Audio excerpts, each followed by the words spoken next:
browser. Normally you have to log in. Do you have an account for Zoom? No. Let me see, how do we do it this? I don't know if you can change without being logged in, because it's very easy. If you logged in, you just create an account with your name and then you log in with Gmail, which is Zoom, right?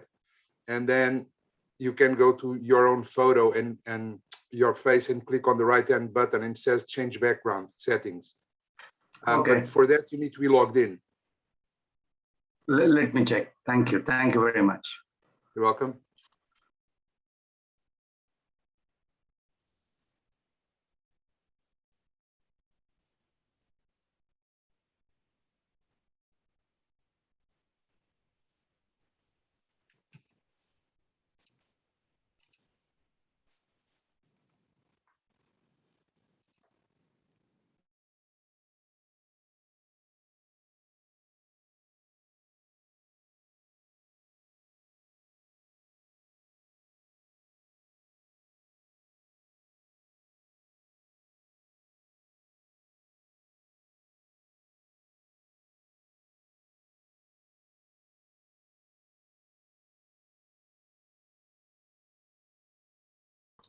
Kalian berhak menjadi apa Al-Quran.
Namo Buddhaya, salam kebajikan.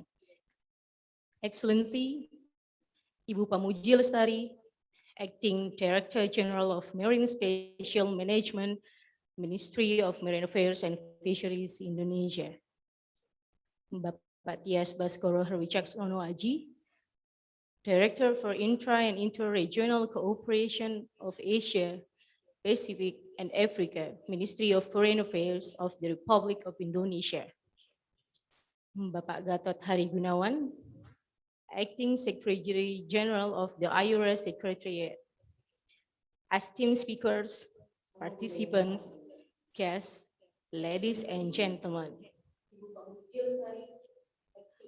Welcome to webinar on developing awareness program and mitigation against marine debris impacts towards sustainable fisheries in IORA.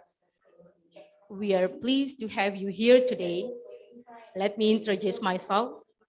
I am Tia Nurbaiti. I will host the event today.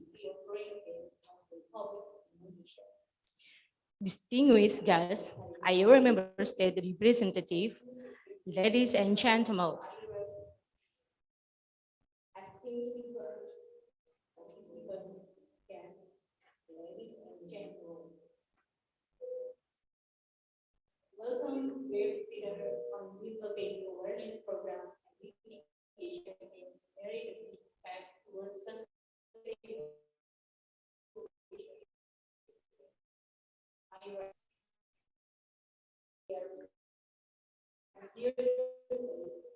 Let me introduce myself. I am Tia Distinguished guests.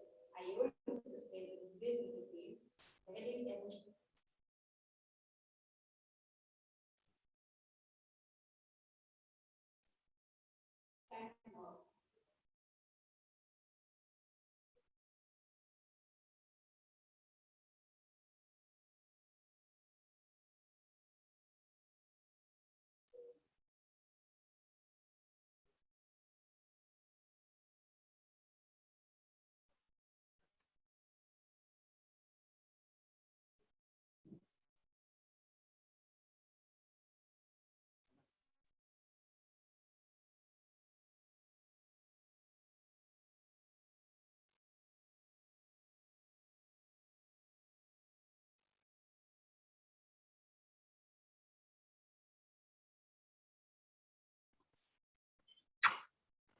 Excuse me, this is Dr. Habbu. I'm unable to hear anything. Is this my problem or is there a problem for everybody? Well, same here, no sound. Experience the same thing. We are sorry, waiting for 5 minutes for technical problems. Thank you. Thank you. Thank you.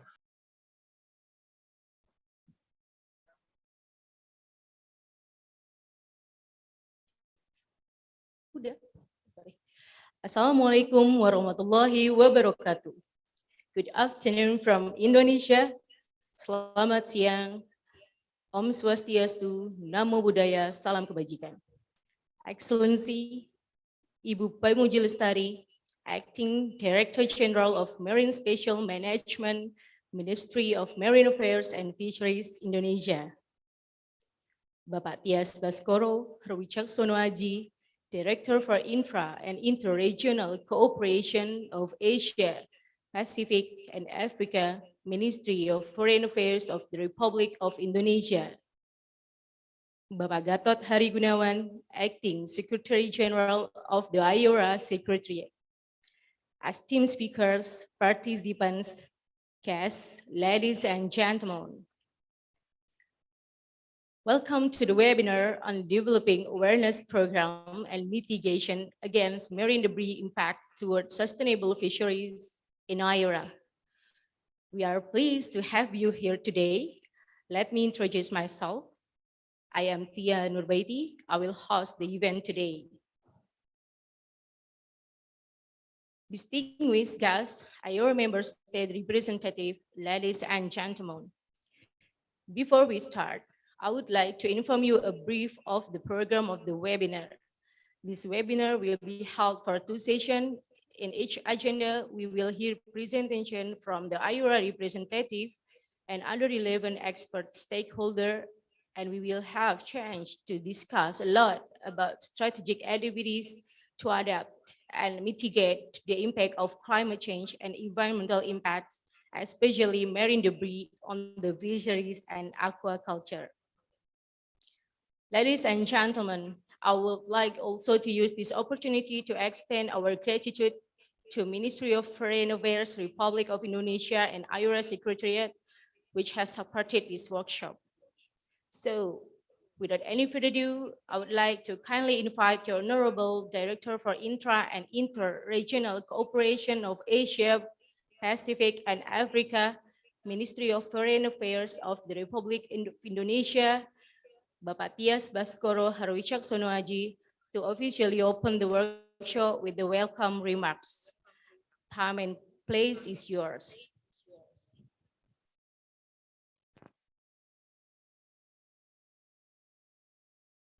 Thank you very much, moderator. Dr. Pamuji Lestari, Acting Director General for Marine Spatial Management, Ministry of Marine Affairs and Fisheries of Indonesia. Dr. Gatot Harigunawan, Acting Secretary General of IORA. Esteemed speakers, among others, present here physically. Among the speakers are Dr. Hendra Yusransiri and Dr. Nyoman. It's a pleasure to be here with you. Esteemed speakers, distinguished participants, ladies and gentlemen, good afternoon from Jakarta. Good morning and good afternoon to you all from wherever you are in the IORA region.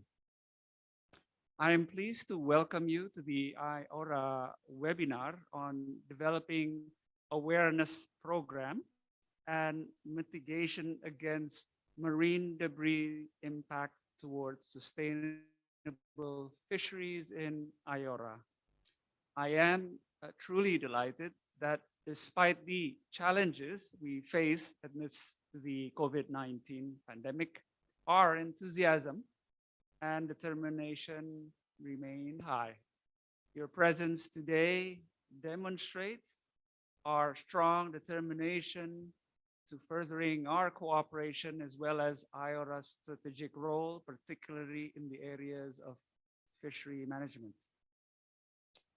This webinar is high time for us since today's reality is quite worrisome. Our environment is threatened by, among others, climate change, habitat degradation, unsustainable fishing practices, as well as plastic pollution. Marine debris pollution is a global concern which threatens the health of our ocean biodiversity, industries, and communities. Addressing this issue will help curb the adverse impacts on the environment as well as address a wide range of implications towards economies and societies. The preservation of coastal and marine habitats is crucial to ensure the sustainability of vital ecosystem services and sources of livelihood for communities living in coastal areas and beyond.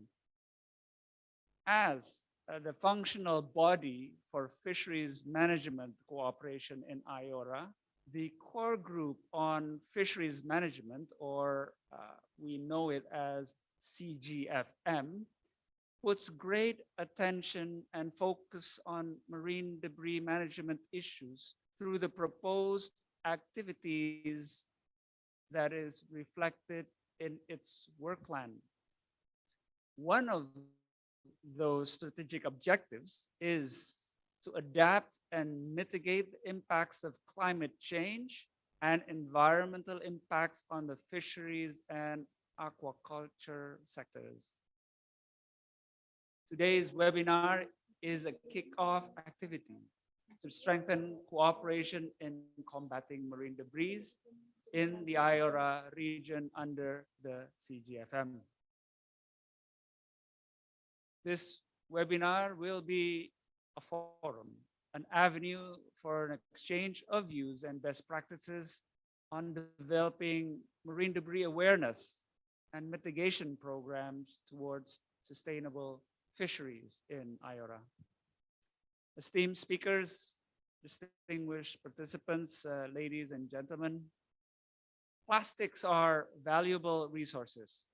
Their versatility and low cost of production reinforce how integral and important they are to the global and to IORA economies. But the characteristics that make plastics so critical to our modern lives are causing our world, and in particular our oceans, significant environmental stress. There is a pressing need for IORA member states to come together to provide comprehensible, scalable solutions to address marine debris. The volume of solid waste and marine debris generated across the Indian Ocean is on the rise. Coupled with expanded urbanization and a growing consumer class, the long-term effects are only just emerging. Without waste management infrastructure improvements and enhanced plastic circularity, the amount of plastic available to enter marine environments is predicted to increase tenfold by 2025. Growing plastic pollution will not only worsen pollution of our waterways and endanger marine wildlife, it also has the potential to damage human health via microplastics entering the food chain, and could decimate the tourism and fishing industries that are so vital to the region's economies. Fortunately, there's a growing number of champions in countries, corporations, and communities that are helping reduce unnecessary plastic usage, increase plastic recycling, and reduce plastic leakage on land and in water bodies. Many IORA member states are already implementing national policies and strategies to mitigate the impacts of marine debris, but there are still gaps in measurements, in funding, and in technical capacities that need to be addressed. Therefore, in the future, the establishment of an IORA guidelines and its action plan for combating marine debris will be beneficial to support regional policies, platforms, and programs, even while providing support and guidance to national level plastic actions. Esteemed speakers, distinguished participants, ladies and gentlemen, let me conclude my remarks by conveying my sincere appreciation to the organizers, to the speakers, as well as to the IORA Secretariat for the arrangements of this webinar. I am confident that today we will have a productive and fruitful discussion. I thank you. Thank you, Excellency Bapak Tias Baskoro Herwicaksono. We will also wish to reiterate Ministry of Foreign Affairs and of the Republic of Indonesia for its effort in strengthening collaboration and cooperation among IORA member countries. Now, let's hear from Honorable Acting Director General of Marine Spatial Management, Ministry of Marine Affairs and Fisheries of the Republic of Indonesia, Ibu Pamuja Lestari, to give a keynote speech through video message. Bismillahirrahmanirrahim. Assalamualaikum warahmatullahi wabarakatuh. Good afternoon and best wishes to all of us. Representative from IORA member state and its dialogue partners. Mr. Wicaksono Aji, Director of Intra and Interregional Cooperation of Asia Pacific and Africa, Ministry of Foreign Affairs of Republic of Indonesia. Mr. Gatot Hari Gunawan, Acting Secretary General of the IORA Secretariat. Distinguished participants, ladies and gentlemen, I am very pleased to be here joined with you virtually today to discuss the future of our oceans at webinar on developing awareness program and mitigation against marine debris impacts towards sustainable fisheries at Indian Ocean Rim Association or IORA. As we all know that marine and fisheries resources which provide us with enormous services and products is now facing a great threat named marine debris.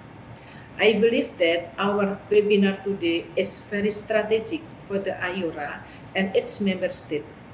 It will allow us to share our best knowledges, practices, and policies in managing our debris.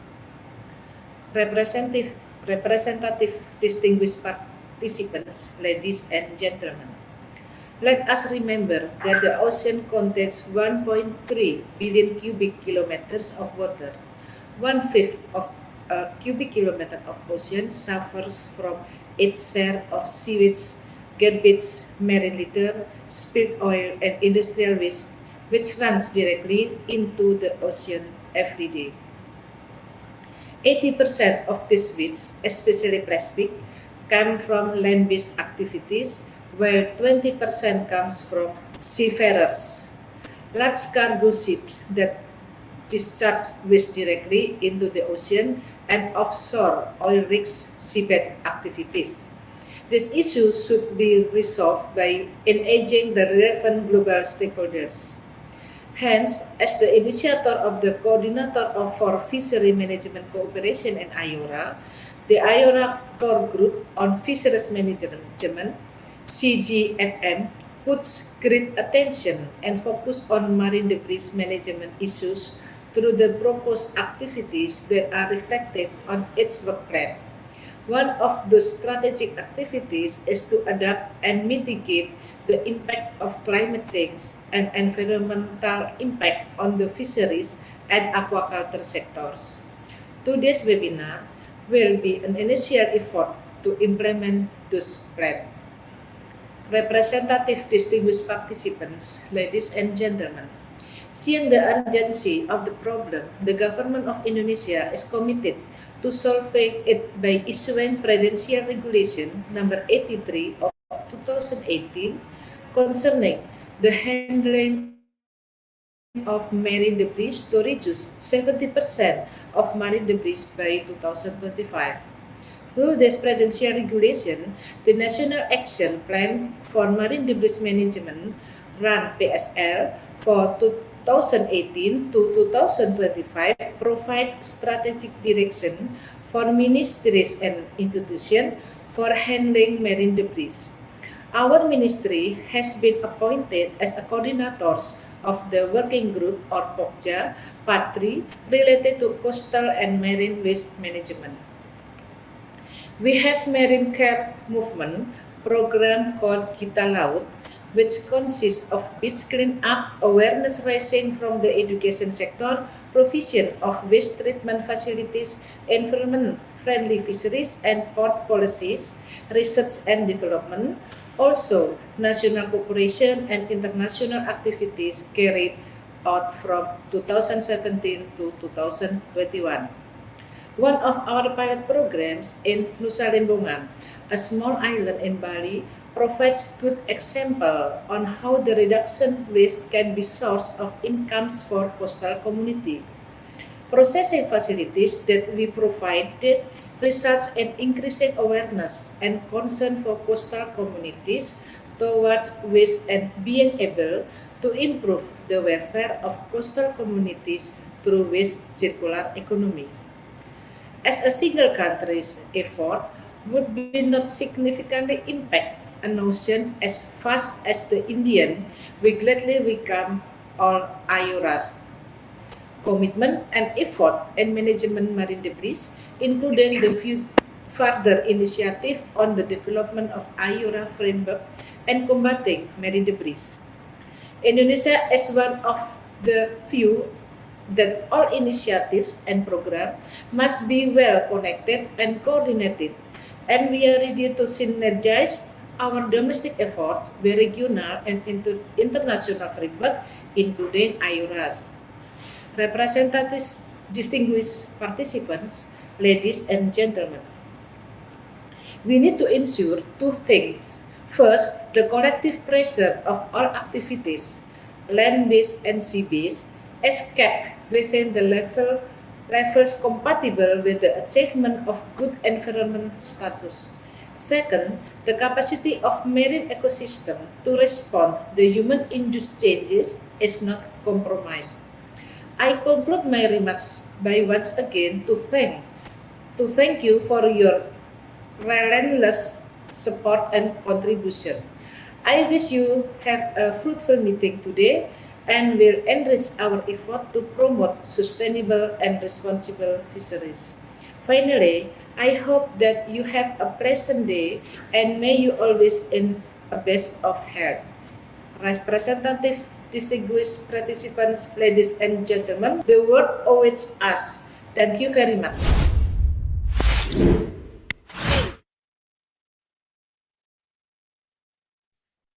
Thank you, Ibu. Now, before we move on to the first agenda, I would like to say one last sentence. I wish we will have a fruitful deliberation in this webinar session. Let us work together so that our future generations can continue to enjoy fish as a regular part of their meal.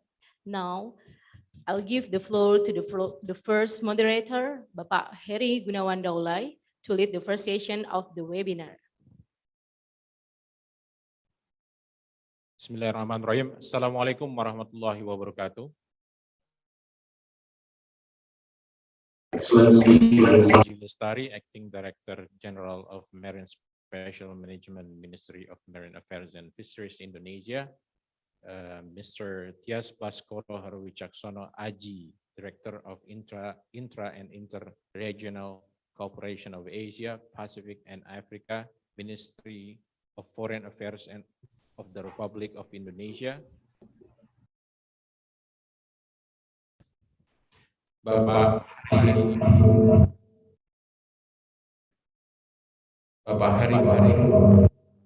Sorry. We seem to have trouble here.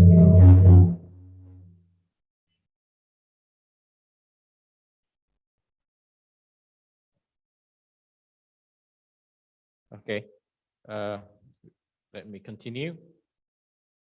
Bapak Hari Gunawan, Acting Secretary General of IORA Secretariat, and esteemed speakers, participant, guests, ladies and gentlemen. First, let me introduce myself. My name is Heri Gunawan Daulay. Allow me to convey my thanks to my colleagues at the Ministry of Foreign Affairs as well as the Ministry of Marine Affairs and Fisheries of the Republic Indonesia for their hard work in preparing this meeting. I would also thank the IORA Secretariat for their assistance in convening this meeting. Excellencies, distinguished delegates, in this meeting, we aim to identify and discuss the implementation of CGFM work plan that will be carried out by the member states, as well as to update on the progress of the program in the work plan. So we truly hope that the member states could propose tangible programs or capacity building assistance that is in line and aligned with the CGFM work plan. So without further ado, I would like to short brief about our speakers in the first session. There are 4 speakers from various sectors, from policy to research, hand in hand combating marine debris. First, Dr. Hendra Yusran Siri, Secretary of the Directorate General of Marine Special Management, Ministry of Marine Affairs and Fisheries, Indonesia, with the topic of developing awareness program and mitigation against marine debris. And second speaker will be Ingrid Giskis, She is director of the Global Ghost Gear Initiative, or GGGI, with the topic impact on fisheries and its mitigation towards sustainable fisheries. And third speakers, Mrs. Indarwati Aminuddin. She's a marine debris specialist, the World Bank, with the topic of World Bank support to tackling marine plastic pollution. And the fourth speaker will be Dr. Vijay G. Habbu, Institute of Chemical Technology, India, with the topic of efforts in India to prevent leakage of plastic in the environment. So let me start. We will start the whole speakers to present it first and proceed to the question and answer session at the end of the first session. So you may send your question in the box chat or raise your hand at any time during the presentation. And I will collect these and address them during the question and answer session at the end of the session. So now I would like to invite Dr. Hendra Yusransiri, Secretary of Director General of Marine Spatial Management, Ministry of Marine Affairs and Fisheries, for the first speaker. So the floor is yours. You have 15 minutes, sir. Thank you, Pak Eri. Assalamualaikum warahmatullahi wabarakatuh. Good afternoon, all of us. And Excellency, ladies and gentlemen, may I present the developing awareness program that mitigation against marine debris that we have done in Indonesia. So I would like to start the presentation by echoing what Wichak has already mentioned. That's next. Our marine pollution and threat biota is quite next. Sorry. Yeah, that's to show us how the marine pollution and the threat biota happens.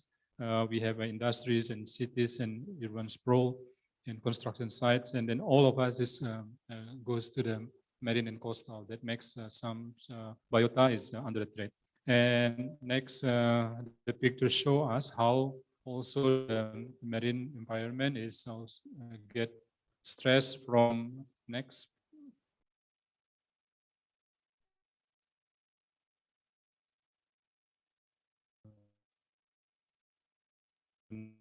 Next slide, please. Okay, no. If not, I'm trying to use my.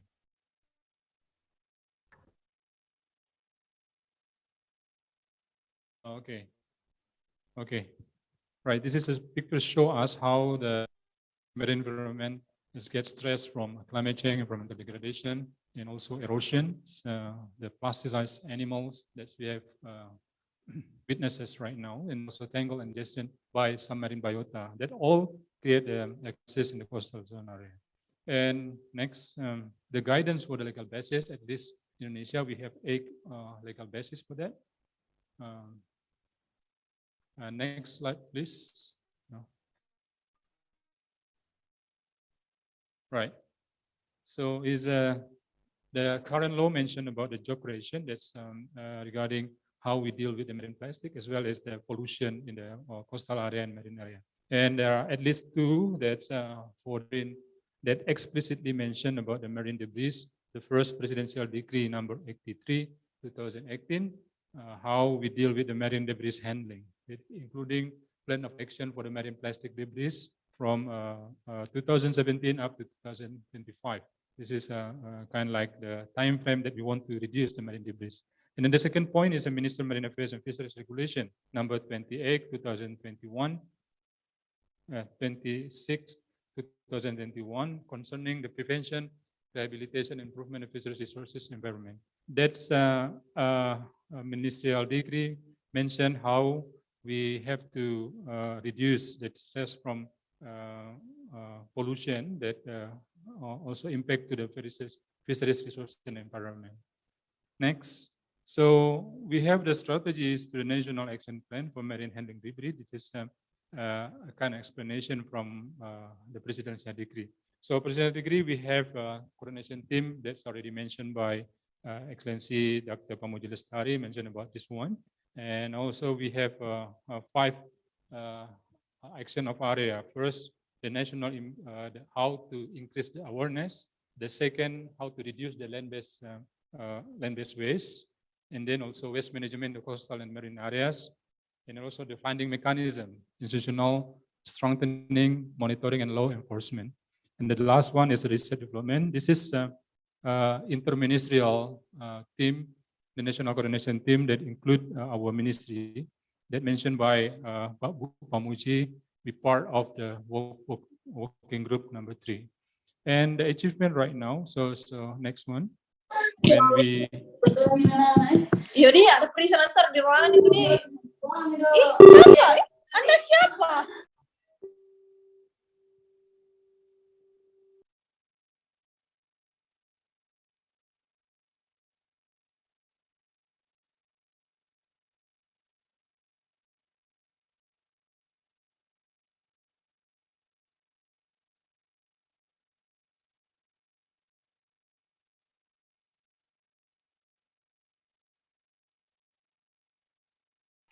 You're muted. Hang on. Now, are you okay? Good. Right. Okay, thank you. Okay, next slide, please. When we talking about the achievement for the National Action Plan, so the last 3 years, we have 2018 and 2021. Can you go to the next slide, please?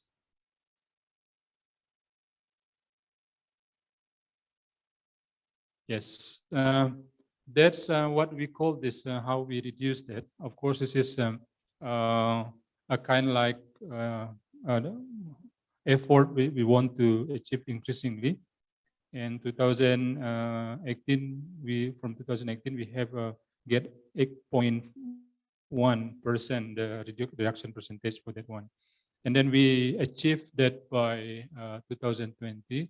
At least we have already reduced 15% of the land-based waste and sea-based waste, including marine debris plastic. Next, I would like to go for the detail about the Ministerial Decree number 26, 2021. This is the ideas for next, the basic ideas for the decree is to ensure that the collective pressure that all activities land-based and sea-based will kept in the level of compatible for environmental status and also for the capacity of the marine ecosystem, especially to respond the human-induced changing. So this is kind of like what we try to do it with the fisheries resources to make sure that the level of the pollution can be tolerable. Next one. So in order to do it, next slide, please. We have a marine debris program reduction. So including we call this coastal field school, and also a jamboree for the young and youth generation, and then also the movement for beach cleanup, which is, you can see that as we strayed from western part of Indonesia to the eastern part of Indonesia, and consists of 17,000 islands. So we have tried to do it to cover up of Indonesia since we tried to do it in 2017 because of the decree for that. So next, we have we call that Ocean Care Movements. Gita Laut stand for Gerakan Cinta Laut. We conducted some activities. Next slide, please. So in sum up, we have 29 locations for coastal beach upclean movement. The ideas behind that, we would like to give a breakthrough program, and then that can be like a regular program later on for the coastal communities. And then also Indonesian Clean Beach School program. We have 14 locations, and also we have a camping for a scout, especially for we gather many scout from the coastal areas, and including the eco-friendly and fishing lures of the fishermen. And we have also part of the fishing port to get certified of the ISO to make sure that they manage the marine debris and also the waste in international according standard. Next. So the ideas for this one, we would like to get the this is an inter-ministerial partnership, but also we open for multi-stakeholder forum. So that's why we invite the private partnerships that we deal with. We have cooperated with Danone Aqua as one of the leading company for bottled mineral, and also the Chandra Asri Petrochemical. And we have also working for the NGO, and we invite the international partnerships such as like APEC, GoLiter, and also the IORA that we have gathering today. So this is the next one. The clean fisheries communities, we, as Bu Pamuji mentioned, in Nusa Lembongan, we have already a program that we try to assist the community for the clean up the fisheries communities, and then also to just make sure that they can have a recycling program, and the recycling program can be go to the waste collector for making more valuable goods later on. Next one, this is a kind of like what we do it in Muara Gembong in One West Java, one of the important coastal village. We try to introduce the semi-permanent building that can and provide the press machine to make sure that the trash can and also can be recycled, and also recycle motorbike that we give them to easy mobility to them to collect and also to process. And then in Bintan Island near Singapore, we have also a similar program that we give to the community. Right now, they just try to open the waste bank that probably will be benefit for them. And we would like to highlight the best practice that Bu Pamuji Lestari has already mentioned. That in next slide, please. In Nusa Lembongan, this is one island in Bali that we have provided the similar thing, the crusher machine, building and supporting facilities. So they set up the group, and then also the group try to collect it from, because Nusa Lembongan is one of the tourist area, many village, many cottage and also hotel there, a small hotel. So in total, they have 115 villas or cottage installed in Nusa Lembongan, and then we conducted sorting facilities, then just make sure that which one is a HDPE and also PE and PP. And then after sorting that this type, this can be chopped, and the result from that one, we have 600 up to 1 ton for waste, and that already now is make a value for them. So if just like trash and then it can be goes to the landfill, there is no value for that, and then now they make it trash or can be more valuable. And then we also involve and then introduce and then facilitate them to the market process, especially in the Pasar, Surabaya, Banyuwangi, and Mojokerto. This is in Java. They try to collect that, and then I can say that for the time being, by collecting this waste with the 30 employees, they have a salary around amount 1 million to up to 1.8 million. So roughly about the $100 per month, but I think this is can be alternative income generation for coastal community Nusa Lembongan. Next one. So I would like to conclude my presentation by saying that, of course, recycling, we need to, our lesson learned from Nusa Lembongan, we have to capture the value for the used item. So we have to introduce them what is valuable, and then also can be good for the next processes.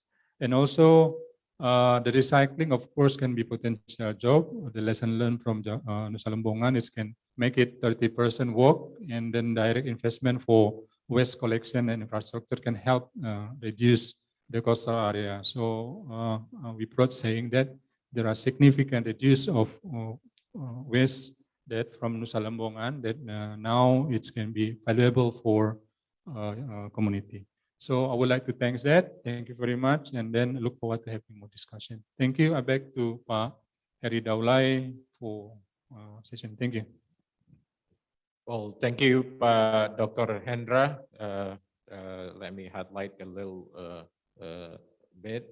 So you presentation, it's a strategy of a national action plan for marine debris handling by 2018-2025, and several marine debris, several marine program debris, and also in conclude ocean care movement in several areas in Indonesia. And the point is a national international collaboration is needed. So like a private partnership and international cooperation. So hope this policy and strategy will be useful for developing awareness and mitigation debris. There was an excellent presentation by Dr. Hendra. So thank you, Mr. Hendra.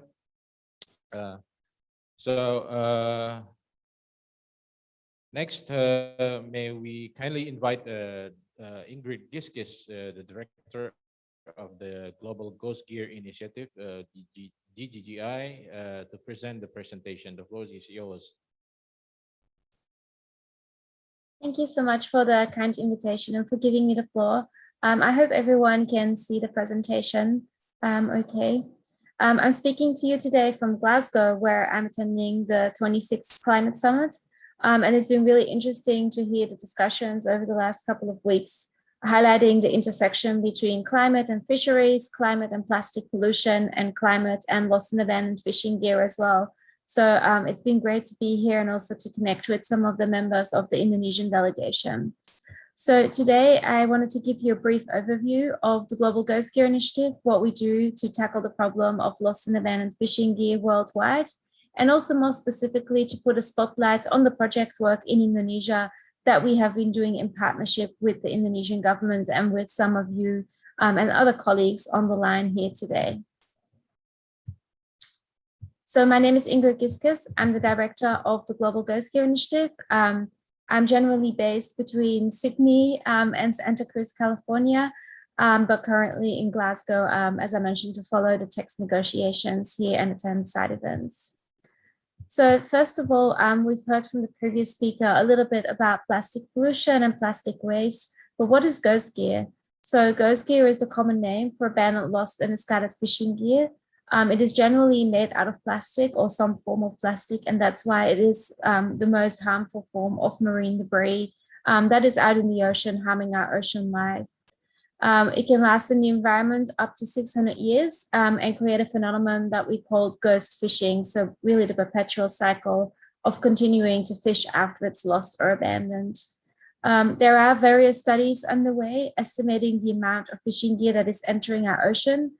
The latest figure that we have was from 2009, but there's really no conclusive figure out there right now in terms of understanding the volume and the impact of gear going in the ocean. So that's one of the research areas that we are undertaking. Ghost gear can take in some areas up to 70% of all microplastic in the ocean. So it's not only the impact of the gear when it's lost, but also really the volume of gear going into the ocean that is really significant. And as I mentioned, ghost gear and lost and abandoned fishing gear is really a cross-cutting issue with food security, thinking about coastal communities, livelihoods, but also things like climate change, frankly, to be honest. So it is a very relevant topic to lots of these discussions. So what are the causes of ghost gear? So it is often thought that ghost gear is only happens when gear is intentionally discarded in the ocean. But we found from research that the most prevalent causes of ghost gear are really incidental. So it can be adverse weather conditions, marine traffic, spatial pressures, malfunctioning of tracking systems, or some of the other causes that are listed on the slide here. Lack of disposal facilities, especially when we're thinking of end-of-life fishing gear, is an important driver for ghost gear as well. And so because all of these instances are really, really an example of fishing gear management practices or fisheries management practices, we focus a lot on capacity building activities with fisher communities around the world. So the Global Ghost Gear Initiative is an alliance of more than 125 organizations around the world. We have members from industry, NGOs, and governments as well. Indonesia is an important thought leader and partner of ours on the Triple GI project in Indonesia, but the Indonesian government is not a member yet. So maybe after this webinar, we can restart that discussion again, because it will be very welcome to include you into our government members. So our aims are to improve the health of marine ecosystems, protect marine life, but also safeguard human health and livelihoods. And in those aims, you can again see the really close connection between our oceans and the people that depend on them. So we really take the approach of nature-based solutions, but in a very integrated way, thinking about people in the first place as well. And so we work across a number of areas. We work on prevention, mitigation, and remediation. And the project in Indonesia is really focused on these three pillars as well, thinking about how we can make sure no further gear is ending up in the ocean, mitigating what's already there, and also making sure that we remove strategic ghost gear locations as well. So this is just a picture of our global reach. So you can see there's definitely still some hotspots on that map that we haven't covered, but our reach, both in terms of membership and project work, is growing day by day. You also see the yellow bullets on the slide, which are the locations where we have held large-scale capacity building workshops. And so the Triple GI did host a workshop in Bali together with UN FAO in 2019. My colleague Hannah Pragnell-Rash, who's on the line here today as well, both of us were really involved in driving that workshop, and we really want to do further follow-up work through this framework or through the Indonesia project as well to build on that workshop.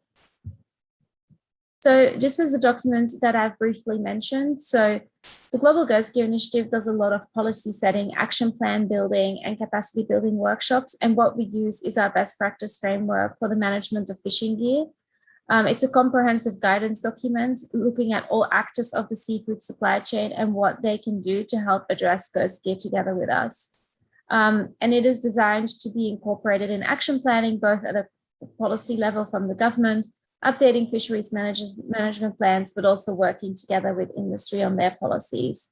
And so we have one now for capture fisheries, but we also are starting to work on aquaculture as well. So we look forward to expanding our engagement with you on the aquaculture side in due course.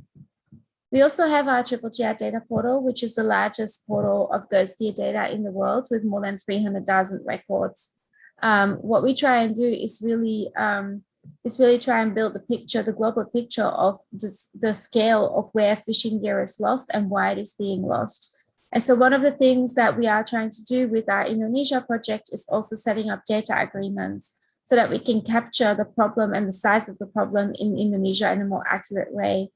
And we will be relaunching this portal later on this year. It's also connected to our Ghost Gear app, Ghost Gear Reporter app, which is freely downloadable and to which people can upload individual incidences of ghost gear as well. So now the interesting part, our solution projects. So we have projects all around the world looking at tackling lost and abandoned fishing gear or ghost gear across prevention, mitigation, and remediation. So some of the locations that we're active in are Nigeria, Indonesia, Mexico, Caribbean, Canada, United States, and Vanuatu. But this is just a small snapshot. We are really trying to focus on certain project areas. The Indonesia project is a good example of that, so that we can create a very much a lasting impact for certain projects rather than having little impact across many projects. And all of these projects follow the Triple GI blueprint. So in Indonesia, some of you on the line might know, and some of you actually might have been involved in this, but we began our project in 2017, and it was led by the Indonesian Ministry of Maritime Affairs and Fisheries at the time. And the key aim of that project was to provide proof of concept of FAO's voluntary guidelines for the marking of fishing gear. So FAO had developed these guidelines through an expert consultation, but we really wanted to make sure that they could also be applicable in a small scale fisheries context looking at gillnet fisheries in the first place. And so the project in Indonesia wasn't only important from purely a project point of view, but it did also really help shape global policy. And so that's why it was such an innovative project.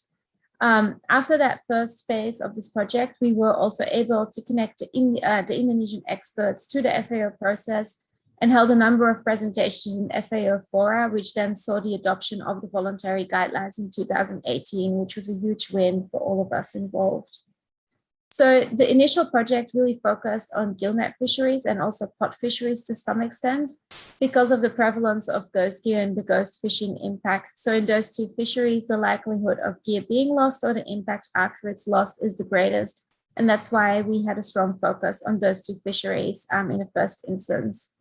And the study of the pilot project mostly focused on assessing the practical and economic feasibility of various gillnet marking options in Indonesia.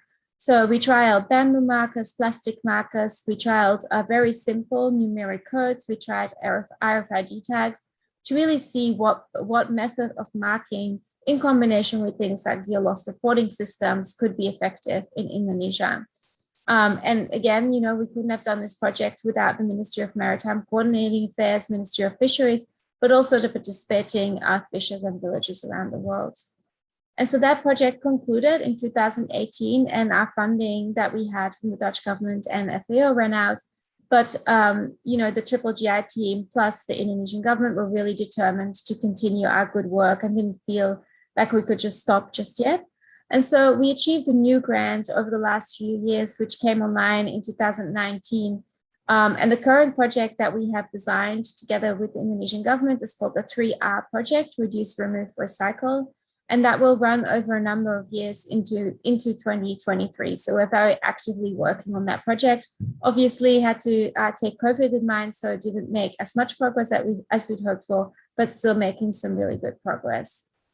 So what is our current project focused on? It's focused on piloting gear marking at manufacturer level.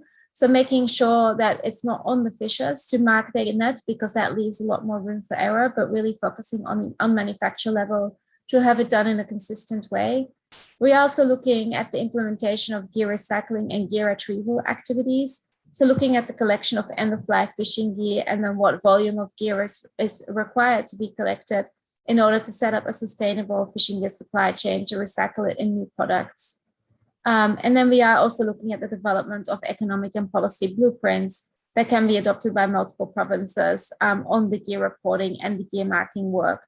So we are, again, taking a very holistic approach. The project has definitely expanded in scope from what it was in the beginning. And we don't see this as to be our last engagement. So I'm very excited to be here on the webinar today to also connect with some of the other actors in Indonesia and see if there might be opportunities for collaboration. So this was my short overview of what we do on Ghost Gear and our Indonesian work. Feel free to reach out to contact me. The webinar organizers also have my details. And now that we are entering a space where, you know, we can do a little bit more work, lockdown in most countries is over, we can travel a little bit more.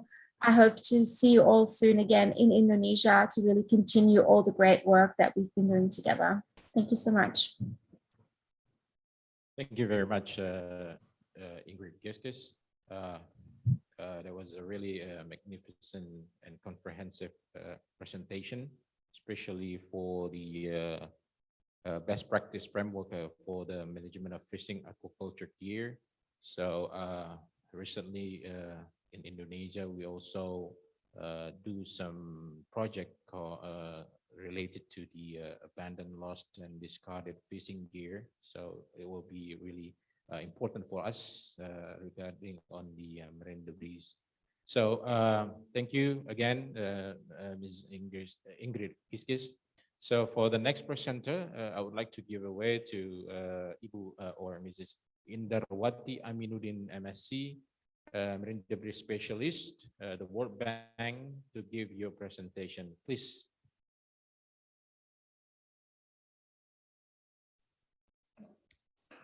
Good afternoon, everyone. Thank you, Mas Harry, to give me a floor for the presentation.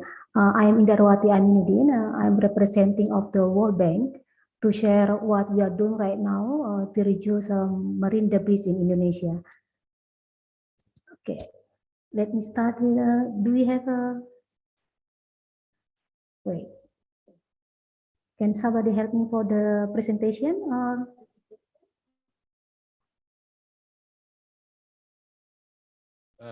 Ibu, you okay. Okay. Next slide, please.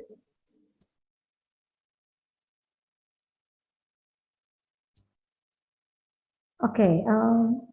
The World Bank support the government's ambitious goal to free its waterways, coastal areas, and ocean from plastic pollution. For now, we are undertaking the following program to support Indonesia.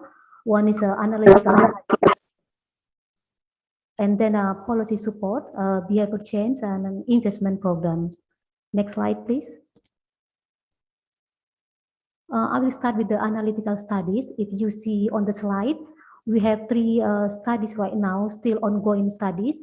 One is a baseline of plastic waste discharged from rivers and coastal lines. This is to identify leakage hotspot and establish a national marine debris baseline estimate. This is also to monitoring metric to understand the current situation and monitor progress. We have also marine debris tracking and modeling in three rivers, Solo rivers, Cisadane rivers, and Musi rivers. This is to understand the flows of plastic through Indonesian main rivers and their accumulation zones through drift simulation. We are using remote sensing and field survey. The result expected at the end of 2021. And the next study is a policy and investment for managing and recycling use and ghost fishing gear. This is to inform a policy and investment for managing and recycling use and ghost fishing gear. This also will inform plastic leakage from aquaculture and a methodology for measuring and monitoring sea-based leakage. Next. This is related with the policy support program. You see, we have three big program right now. One is a plastic policy option roadmap for identifying plastic policy option. This is to analyze and recommended strategic, appropriate, and cost-efficient policy instrument, which later can provide concentrate reduction in marine debris in the short, mid, and long-term period. And then the World Bank also serve as a co-chair alongside the coordinating Ministry of Maritime Affairs and Investment to support implementation of the National Plastic Action Plan multi-stakeholders. And then the World Bank also working closely with the Fiscal Policy Agency on plastic excise. Next, please. The next program related with the investment under the Ocean Multi-Donor Trust Fund, we finance a project focused on coastal protection and mangrove restoration.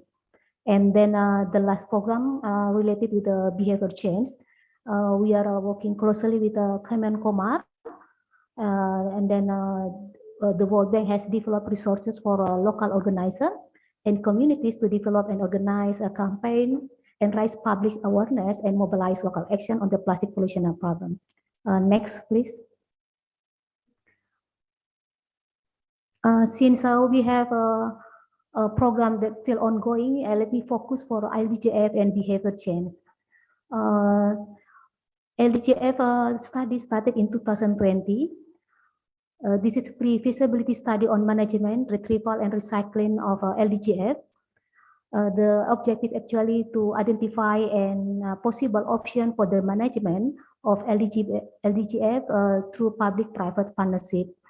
And the focus is on the management of gear at sea to reduce LDGF, the responsible reuse, recycling, or appropriate disposal of end-of-life fishing gear. And this covered gear from both fisheries and aquaculture, focusing mainly of their plastic component. Next slide, please. If you see, there are two risk assessments that are being a part of the study. One is a risk assessment vulnerable to loss and damage. And then the second one, ecological impact. For the vulnerable to loss and damage, we analyze the actually set anchored gill nets, set anchored thermal nets, and plastic pots. And for the ecological impacts, our team see ecological impact score again for commonly accepted risks. This including ghost fishing potential, endangerment of marine life potential, roughly invasive species potential, and smothering habitat potential. Next, please. This is, if you see the slide, this is a whole part that some of them are already done. For example, inception report, inception workshop. But in December and January, actually in January, we are expecting of the result of this study will be done. So for everyone who interested with the LDGF result, let us know. We can send an invitation to you. Next. Related with still with the feasibility analysis, this is most measures are relevant to tackle common issues of LDGF and waste fishing gear management, but some are expected to be more acceptable and enforceable than others.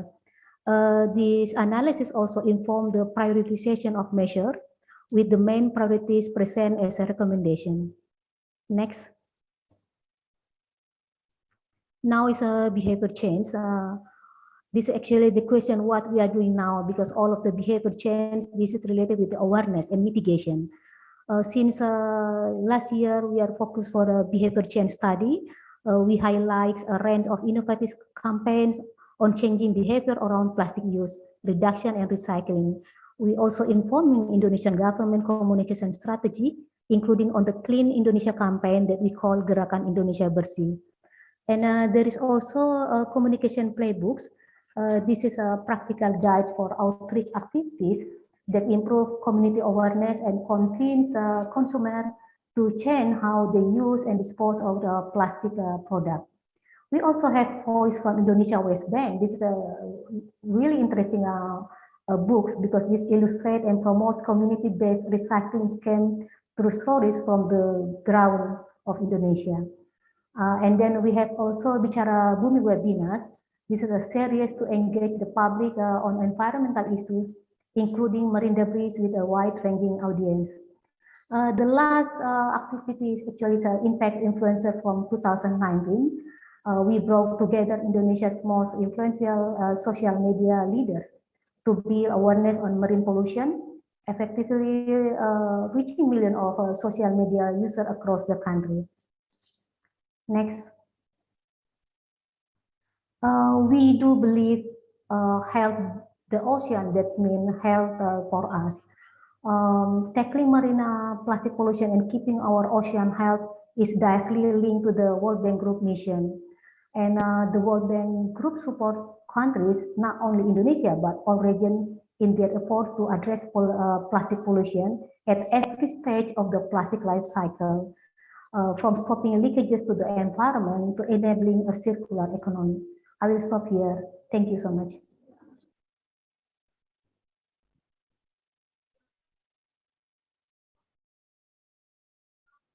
Thank you, Bu Indrawati. So it's a really good presentation. I think it's regarding on the behavior change study. It's also interesting for us to discuss later on. Again, thank you, Bu Indrawati from World Bank. So we have now come to the last speaker of the first session. I would like to invite Dr. Vijay Ki Habu, the adjunct professor from the Institute of Chemical Technology. So please, sir. So you have let me remind again, so you have 15 minutes to present your the topic. Thank you. Yes, thank you, I'm aware. Can you see my screen? Sure, we can see your screen. Okay. Go ahead, sir. Yeah, thank you very much for inviting me. I'm not going to speak so much on marine litter, that is not my specialty. And before I start dealing with the general aspects of plastic waste management in India, here are the disclaimers, but the main point is I'm speaking in my personal capacity. I need to say this because I'm associated with several organizations. So this is not the organizational position of any organization. This is my personal overview. So to set the stage, we are living in an interconnected world. And that includes the pandemic has shown the biggest way how we are all interconnected. climate change and pollution is the one that we are discussing today. In all this, we are together. But these problems need to be recognized, noted, and acted upon by not just one country or one administrator or one industry or one company and one citizens. All need to come together. Otherwise, these kinds of climate changes that we are witnessing, particularly in the countries that have large coastal populations, are a reality. And the reality also hits us in the way that we are seeing a lot of marine species actually on the verge of extinction. So it's not just the kind of food chain that we are witnessing, harms in the food chain, and these kinds of gory pictures about plastics that we are seeing, but it's a much bigger problem. And the world of plastics has become a concern because of its rapid growth from its inception in the early 50s. Today, we are almost 25 times the kind of plastics that got produced and used. And this happened because of the utility of plastics. But because the plastics as a material are so new to our universe, we have not been able to equilibrate with it the way we have equilibrated with metals and other traditional materials. And that is why you see that the suddenness and the scale with which and the speed with which it has come, the plastics have come into our lives, has caused a lot of these problems despite their utility. Plastics is also a misunderstood term, and when we talk about plastics, we fail to recognize that the kind of plastics that primarily causes the littering and all is packaging, particularly in India, and of course the ghost, the gears and everything that the previous speaker talked about. And it's this plastic packaging which is a primary cause of at least land pollution, which eventually, as this graph shows, this is just a packaging plastics, which a significant, almost 1/3 of this leaks into the marine bodies or gets incinerated or gets into the landfills. Essentially, plastics reaches in places where it ought not to be there. That is, it ought not to be the environment, but that is how it happens. My personal view is that while dealing with a lot of this plastic pollution, there are two types of plastics we need to understand. One is the legacy waste, that is the huge amounts of plastics, such as the plastic jars that we have seen and get talked about and shown in slides. But that, in my opinion, is a very insurmountable problem, particularly difficult to handle in marine environments. So it is best that we handle the ongoing waste, which is quite manageable through comprehensive and collaborative approaches. And wherever we go, we find these kinds of statistics being presented, and how different countries which have what kind of coastal population and what is the kind of the plastic marine debris, a million tons per year. That is the kind of statistics that get generated. So many times the coastal population and the amount of plastic consumed is a misleading index, but calculations such as these would help focus on how serious the problem is, which seems to be of concern, particularly in the IORA region. And there have been a lot of these reports which deal with marine plastics. One is the one that has come latest just a few weeks before the COP26, which essentially talks about marine litter, and it basically recommends three things. One is that quick transition from fossil fuels to renewable energy, because that is where the source of synthetic polymer petrochemical based plastics comes. Removal of subsidies on the traditional fossil based energies, because that will then subdue the demand for newer plastics, and then the shift towards more circular approaches. That is the recommendation to deal with marine plastics. In India, we have this fantastic handbook, which I would recommend everybody to read this. It has a lot of, it's a joint report by UNDP in India and the Niti Aayog, which is a kind of policy advisory body in India.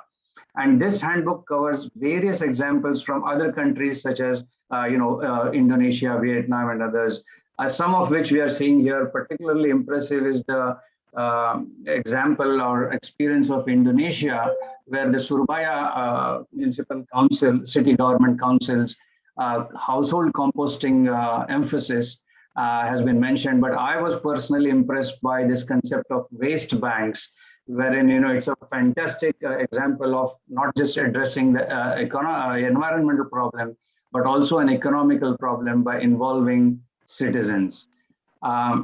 What has the government of India done? And I'm going to make a brief overview. Plastic waste management has been a matter of concern for various governments, and this is just a list of India, like in Indonesia, is a democratic country. We have elections and you have changes of governments. Regardless of the governmental changes, plastic waste management through these various rules, various governments has formed various kinds of rules. The present governmental push is more characterized by the resolve that it wants to handle this plastic waste problem. And here in this kind of government, the focus has been shifted to single-use plastics that I'm going to talk about. So the government, since if you look at the timeline from various years, that enough time has been given by the government, and it's now remaining to be seen how the country responds. And here is another example. We're talking about single-use plastics, how different governmental ministries using expert groups have focused on single-use plastics, which are the primary cause of litter. And they have, in determining what constitutes single-use plastics, they have taken into view two opposing parameters, that is the items which have a utility value, but at the same time, they will have an impact, adverse impact on the environment. And to do that, they kind of computed 5 factors for utility, which you see here: hygiene, product safety, essentiality, social impact, economic impact. So these were the utility factors of plastics. And at the same time, they mapped the adversity factors, such as how easy they are for collection, recycling, what are the end-of-life solutions, and if you phase them out, what is the environmental impact of alternate materials and the littering propensity. Using these metrics, they studied 40 items which are considered to be quite litterable. And here is just a snapshot. I'm aware that you may not be able to read it, but this is just to give you a feel of how these things were done. So these are the 5 rankings on the first parameters, that is the utility parameters. And then this is the adverse impact, environmental impact factor. So on these 5 parameters within each, they came out with a composite index of these materials. And this is how they were, all the items, 40 items were classed into. And it is these items which were identified for the first, phasing out.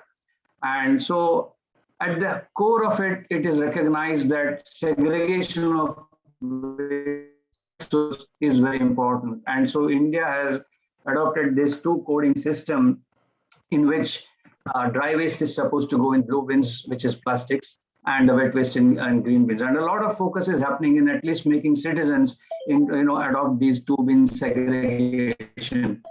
Of course, some different municipalities in different states have gone beyond this 2 bin system.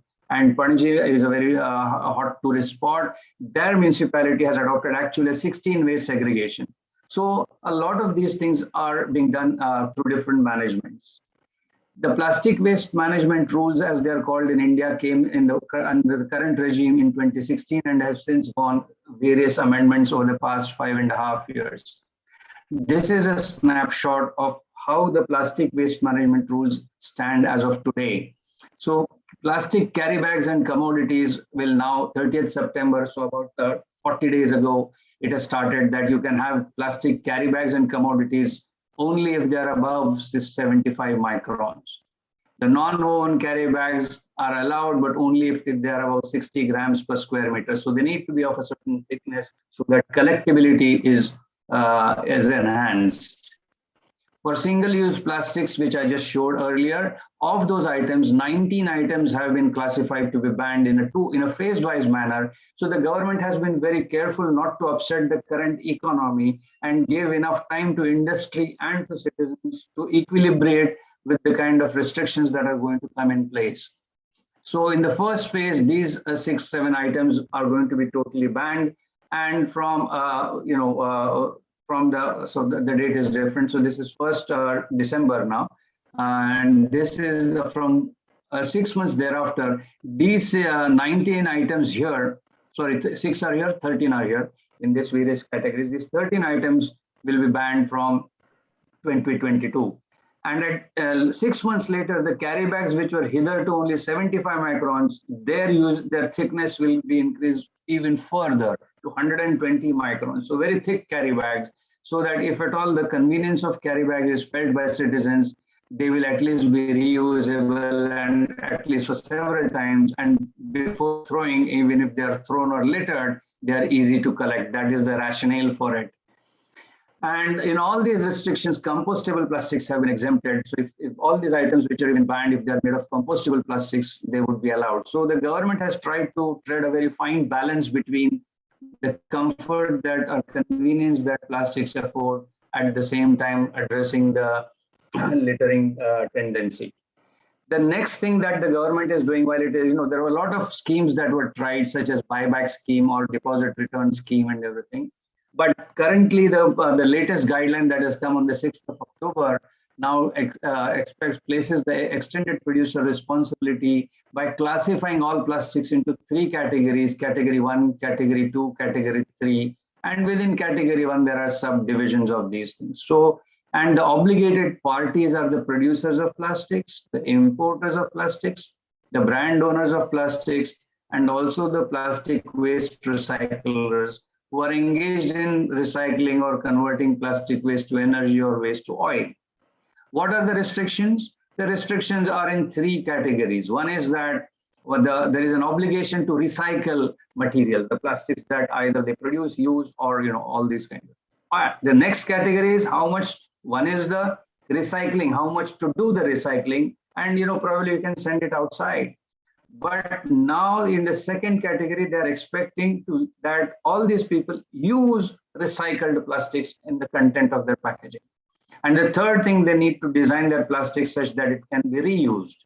And in all these categories, a certain percentage, which is year-wise percentages, have been given. So this is the kind of phased manner in which slowly brand owners and other people who produce the plastics or introduce plastics into the market will be obligated to work on the plastics so that it discourages the littering.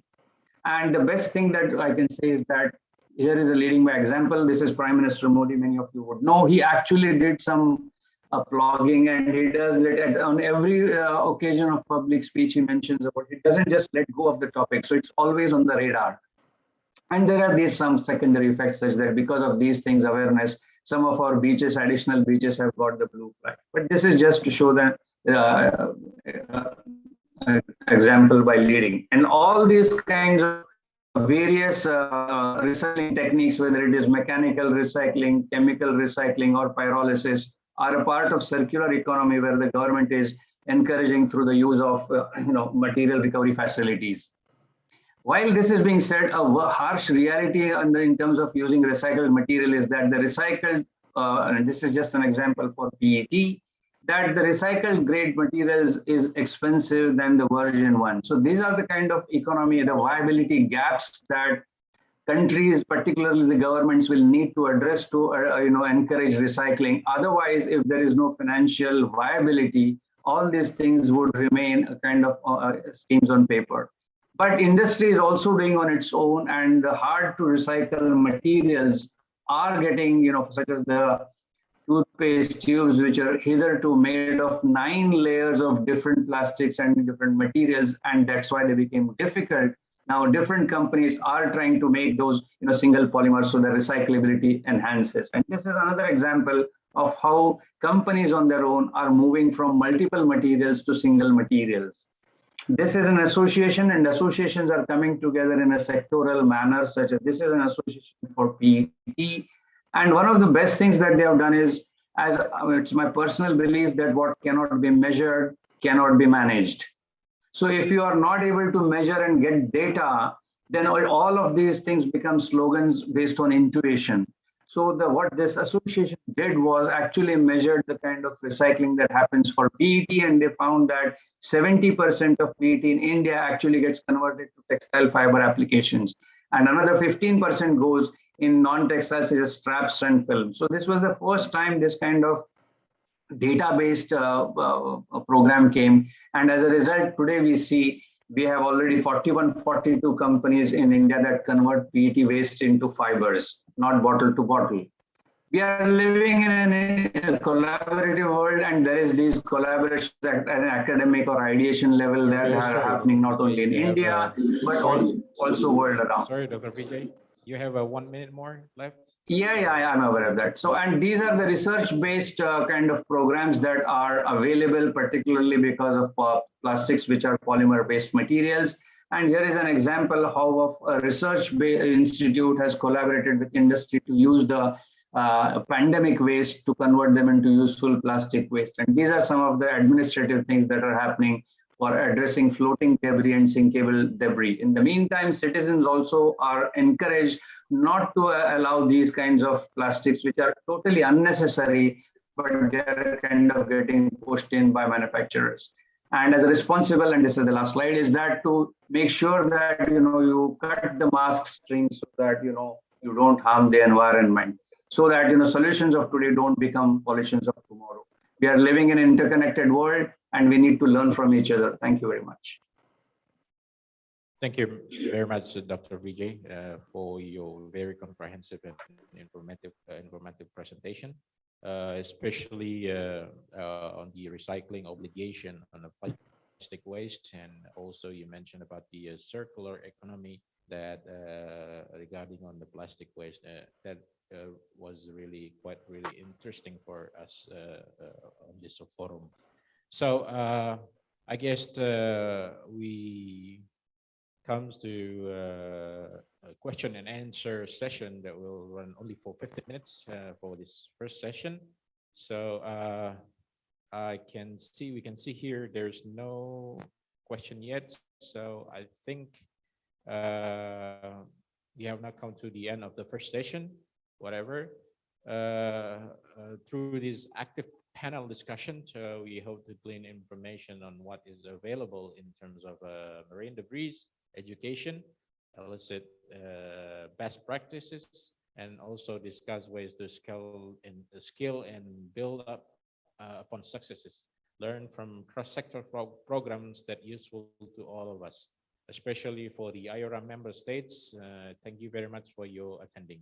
So now, thank you for the the speaker for this first session, and I will give. Oh, okay, sorry. So there is a question here. Sorry about that. This question from Bu Iusari, from Mrs. Iusari. So I want to ask to Mr. Vijay. So as you mentioned in your presentation, plastic have replaced traditional materials in all areas, but with the current condition of plastic everywhere, humans are asked to do 3 R's and implements the circular economy. In your opinion, is it possible to achieve the target of less plastic and bring the traditional materials back into our daily lives? So I think this question will be addressed to Mr. Dr. Vijay. Please answer the question, please, sir. Okay, I will attempt this, and this actually is a part of my other series of lectures on plastics. Plastics actually came as a new material after 2,500 years. The last synthetic material that came about was paper. Before that, it was glass, and before that, metals and so forth.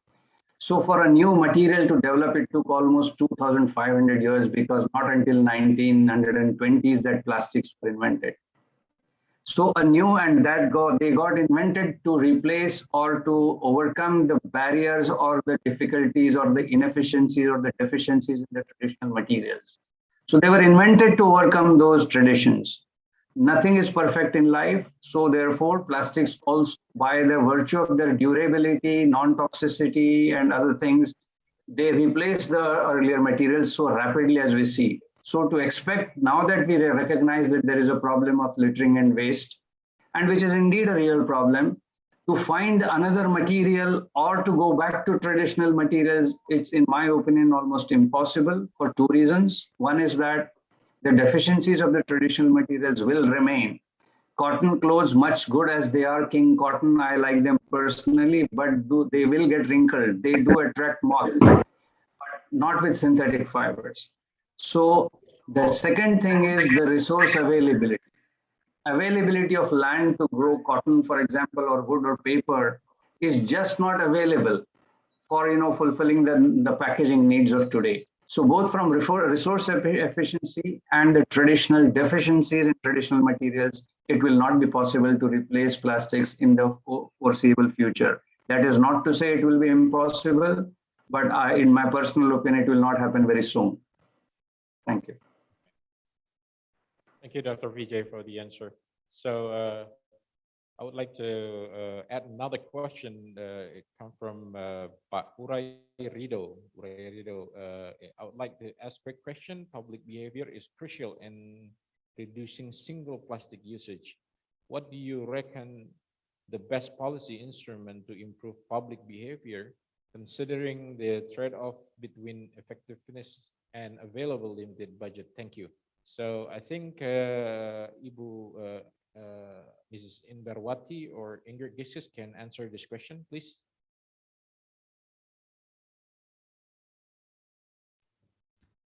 Okay, wait.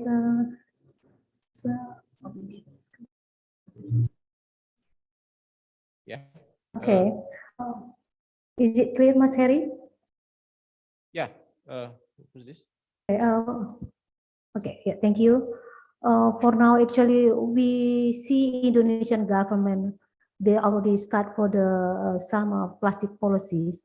But yeah, it will be actually really takes time to really reach that we call establish behavior change, because it will takes time. Because if you compare Indonesia and then, for example, Netherlands to behavior change since 115 years ago, and Indonesia, and we are just start in several years. This actually almost 10 years.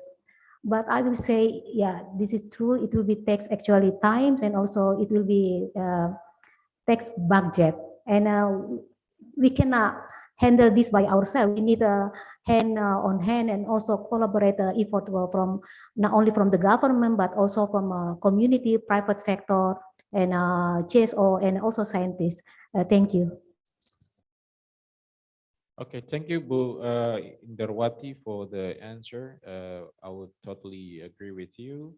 So the next question to address to Dr. Hendra. Yes, sir.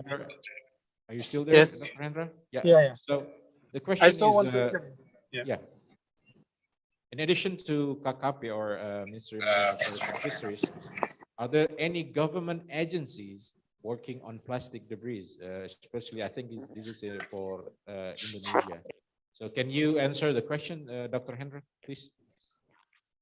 Yes, thank you, Pak Heri. And I think in my presentation mentioned that we have 18 agency working together, Pak Heri. So I can name this Ministry or Coordinating Ministry for Maritime Affairs and Investment, Ministry of Environment and Forestry, which is leading in this the way to marine waste or marine debris, Pak Heri. And then we have also the ministry that working such as the Ministry of Agriculture, Ministry, and other related ministry, Pak Heri. So yes, the answer is yes. We have many agencies, at least 18 agencies that's working together for reducing the marine debris and also the marine plastic. Thank you. Okay, thank you, Dr. Hendra. I think that you already said earlier in your presentation, there is a 18 ministry or ministry that hand in hand tackling and handling the marine debris issues in especially in Indonesia. So this is quite a lot of task to do. So I think that's a good answer. I think, Dr. Hendra. Thank you, Dr. Hendra. The next question will be to Ingrid Giskus. I think that you already answered the question. Do you mean the economic impact of ghost gear in Indonesia regarding on the estimate tons of dollars impact of ghost fishing? Can you probably 1 or 2 minutes, Ms. Ingrid, to explain this? Please? Yeah, sure, no problem. Yeah, thank you so much for the question. It's a really good question. So we don't overall across the world, we only have kind of regional case studies or case studies in specific geographical areas when it comes to the economic impact and the economic cost of both losing gear as well as retrieving gear. But we don't have a figure across the whole of Indonesia. Hopefully, the work that we are undertaking with the Ministry of Fisheries and Coordinating Affairs will give some clarity on that. But at the moment, globally, the only figures that are known are really regional case studies or case studies in specific fisheries in specific villages or communities. So it's a really good question. It's one of the ambitions of the Global Ghost Gear Initiative, together with other UN agencies, to find an answer to that question, but we don't have it right now. But good question. I'm glad that everyone's thinking about same research questions, which is good. Thank you, Ms. Ingrid. So I think that's conclude our first session.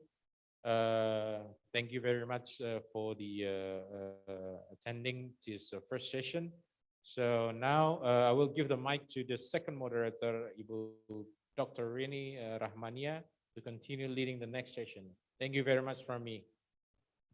Please.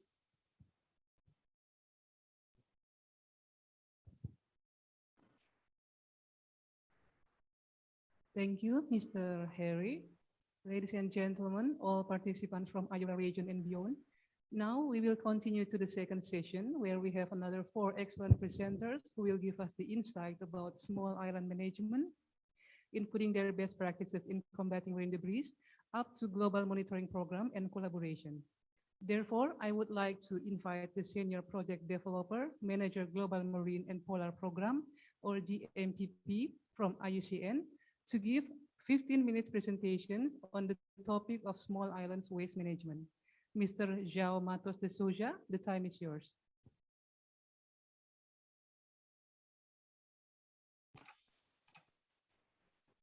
Hello. Oh, sorry. I think.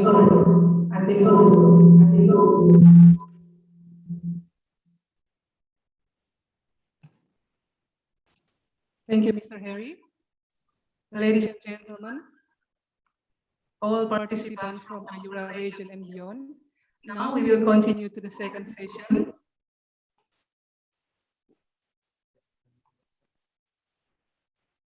Where we have another 4 excellent presenters who will give us the insight about small island management, including their best practices in combating marine debris, up to global monitoring program and collaboration. Therefore, I would like to invite the Senior Project Developer, Manager Global Marine and Polar Program, or GMPP from IUCN, to give 15 minutes presentation on the topic of small islands waste management. Mr. João Matos de Souza, the time is yours. Hello. Can you see the presentation? Yes. Yeah. Yes. So I'll be sharing the slides here. So thank you very much for the invitation. I'm going to give a quick overview about the organization and then about one of our leading projects at the moment. So you can see the slides changing, right?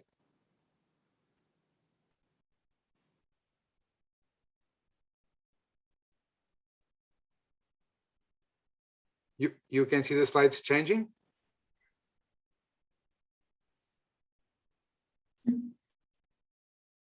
Yes, sir. Okay, good. So IUCN is the world's largest environmental network.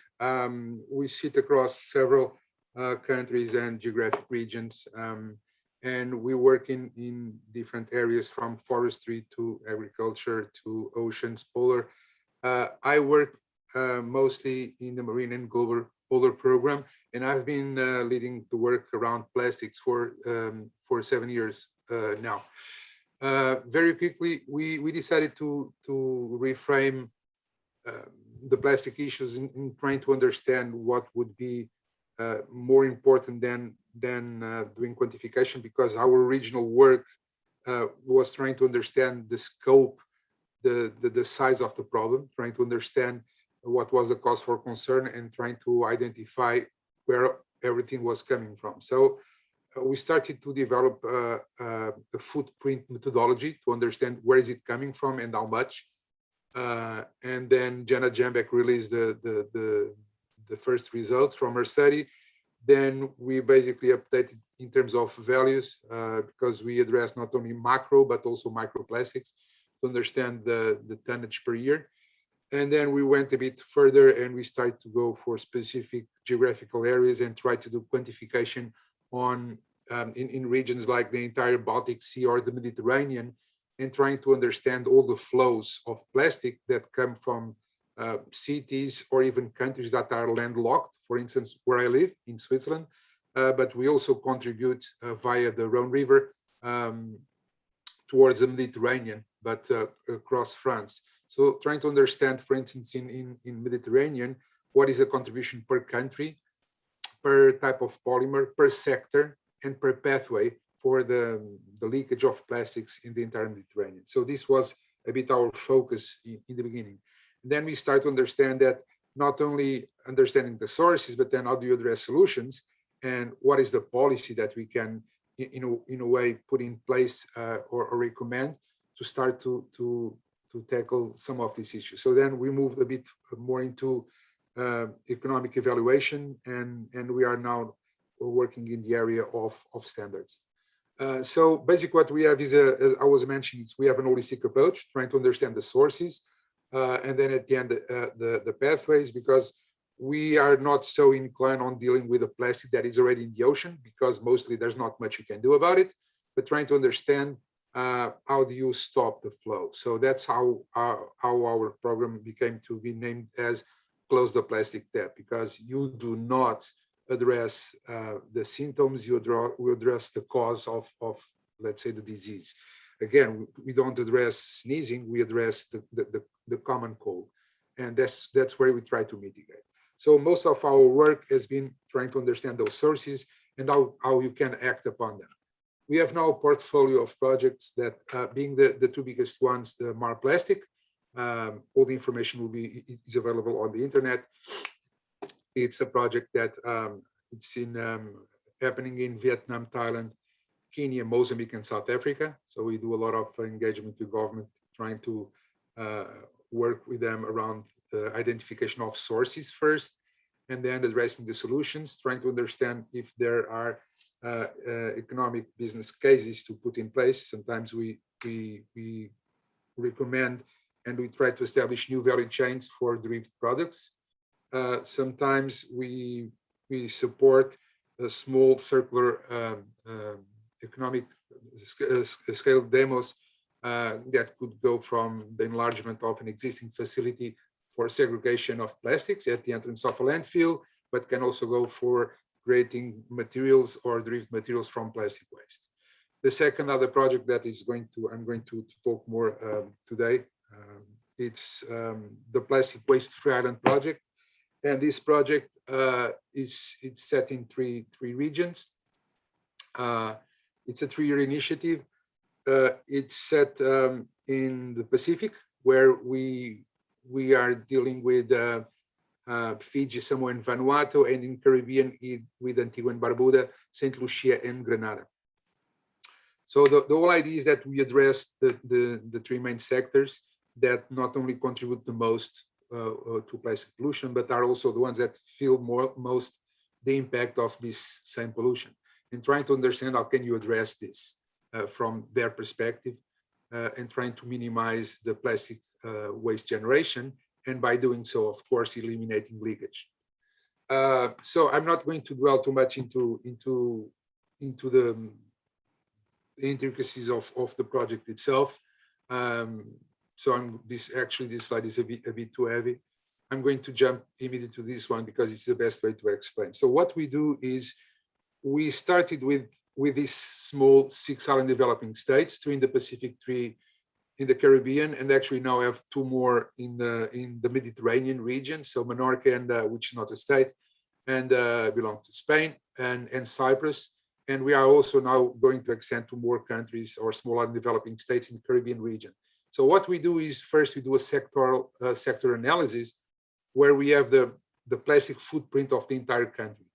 So we measure through imports, exports. So this is a bit top-down approach, and the bottom-up where we do all the counting of plastic that we found in landfills. So we do surveys, we do questionnaires, so we understand what is the amount of plastic that the country consumes, produces, uses, and discards.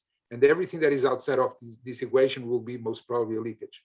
Once we have this, you understand material flow analysis, you understand what portion of this plastic can be recycled and the one that cannot be recycled. So what we aim is for solutions where recycling makes sense from the business perspective, because there's a business case to do so. Because in a way, everything kind of is recyclable, but it's a question of financials to actually make something useful out of it. And then the other stream that you can see, it's a non-recyclable, which means what do you do with it? Because this is still the big portion of plastics, the one that you cannot actually recycle. So is it plastic to energy or plastic to fuel a good option to make fuel out of it? So we are now, we developed a tool called Deplastify, where any state or any government official can go and basically put all the data from the country, and it's a decision tree app that will tell you what is the most suitable technology, taking into consideration various factors like the type of waste that you have, the price of electricity in your country, all of this, and will tell you from the test, the 10 technologies, existing ones, which one would be the most suitable to address the portion of your plastic waste that is non-recyclable. Then this project also has a strong component on economics and policy, where we help some of these countries to draft the needed legislation. And all of this project will basically ends up with a blueprint, which is what we intend to have it as a replicable, scalable, how to do things that we'll be sharing, and how to address plastic from this perspective. So one of the things that we are now focusing a lot is in this project is to support on the ground entrepreneurship and allowing the solutions for these plastic waste to come from the local communities. We organize discussion groups, and then the discussion goes around what would be the most useful object that could be produced and generate an economy, a local economy, and then follow up on the next 2 or 3 years how this project is moving and help them into commercializing some of these products. We have been coordinating our efforts across these regions with other existing partners, and trying to extend and adapt the project according to the place where we develop the project. Next steps, we will be doing this extension of the project to more small island developing sites, and try to see, because sometimes there's variations in between islands and what type of support we can do. So mostly we understand tourism, fisheries, waste management. We try to understand how much material is flowing across these countries, and we try to stop the flow before it actually becomes a leakage. So this is a very short presentation, trying to keep up with the timing. Thank you very much. Open to questions from now. Thank you.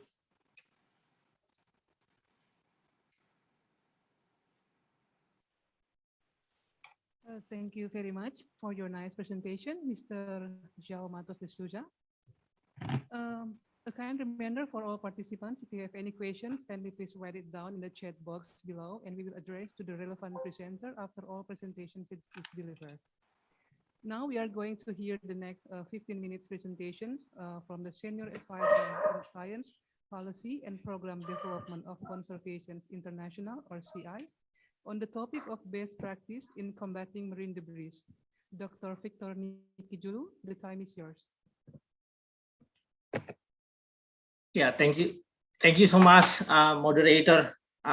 Thank you for the organizer, IORA, for having me in this important webinar or seminar. As we discussed before, marine plastic debris is basically our serious and urgent environmental problems we are facing right now. I can say that it is a new model of tragedy of the common. you may still remember what Hardin proposed decades ago on the destiny of the ocean. And marine plastic or marine debris could be regarded the modern days of the tragedy of the common. So when you perceive to own the ocean and do whatever you like to do, and at the end of the day, dumping garbage to the ocean will be your habit. I mentioned it. Can you go to the slide first? Can you present my presentation, or I should handle it by my own?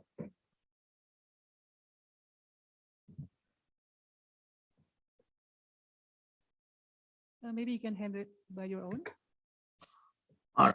Let me find it first. Okay. So that you see my presentation, my screen. Yes, please, sir.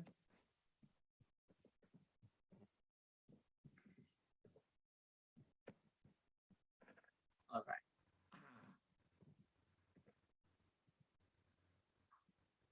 All right. Thank you so much.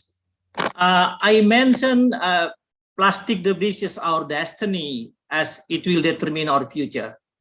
So consequently, the marine debris problem must be under responsibility of everyone. Without serious effort to handle the problem and to halt or reverse the trend, I think human race will face more dangerous impact in the future. That's basically a problem faced by everyone right now.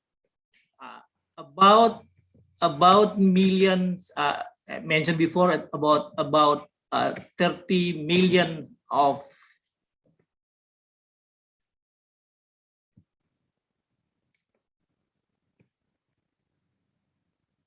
Sorry, did you see my presentation? Yes. I didn't see. Yes, please continue. Yeah. About 30 million plastic. Victor, excuse me. Can you please present in slideshow so that we can see it clearly? Yes. Did you get it right now? Yes. Yes. All right. Excellent. All right. About 10 million of metric ton of plastic waste dumped into the ocean every year. And I think the region, especially the biggest country like China, Indonesia, Philippines, and perhaps India, contribute about 80% of all the garbage going down to the sea. And it is about the same amount of Indonesian annual fish catch. It's about 10 million ton every year. And as mentioned by the previous speaker, by 2050, it is predicted that ocean plastic will outweigh all the fish in the ocean. So you can imagine our global fish landing right now is about close to 100 million tons. Meaning that if our plastic debris, marine plastic debris now is 10 million ton, and tenfold from that will be reached on the 2015, even earlier than that. And our problem is single-use plastic, and the debris has formed the giant garbage patches. And there's one garbage patch in the Pacific called the Great Pacific Garbage that include an estimated 1 trillion pieces of trash, and it is equivalent to the size of Kalimantan Island. You can imagine that, and it is floating around the world, around the Pacific, and it affects a lot the condition of the environment. The problem is not only, as mentioned before, the problem is not only macroplastic, but microplastic is also our problem. And microplastic is the most difficult problem to handle. At the end of the day, microplastic will be ingested in the sum of the marine animal, and we are as a human race will consume the microplastic, and gradually it will be accumulated in our body, and of course will affect the generation in the future.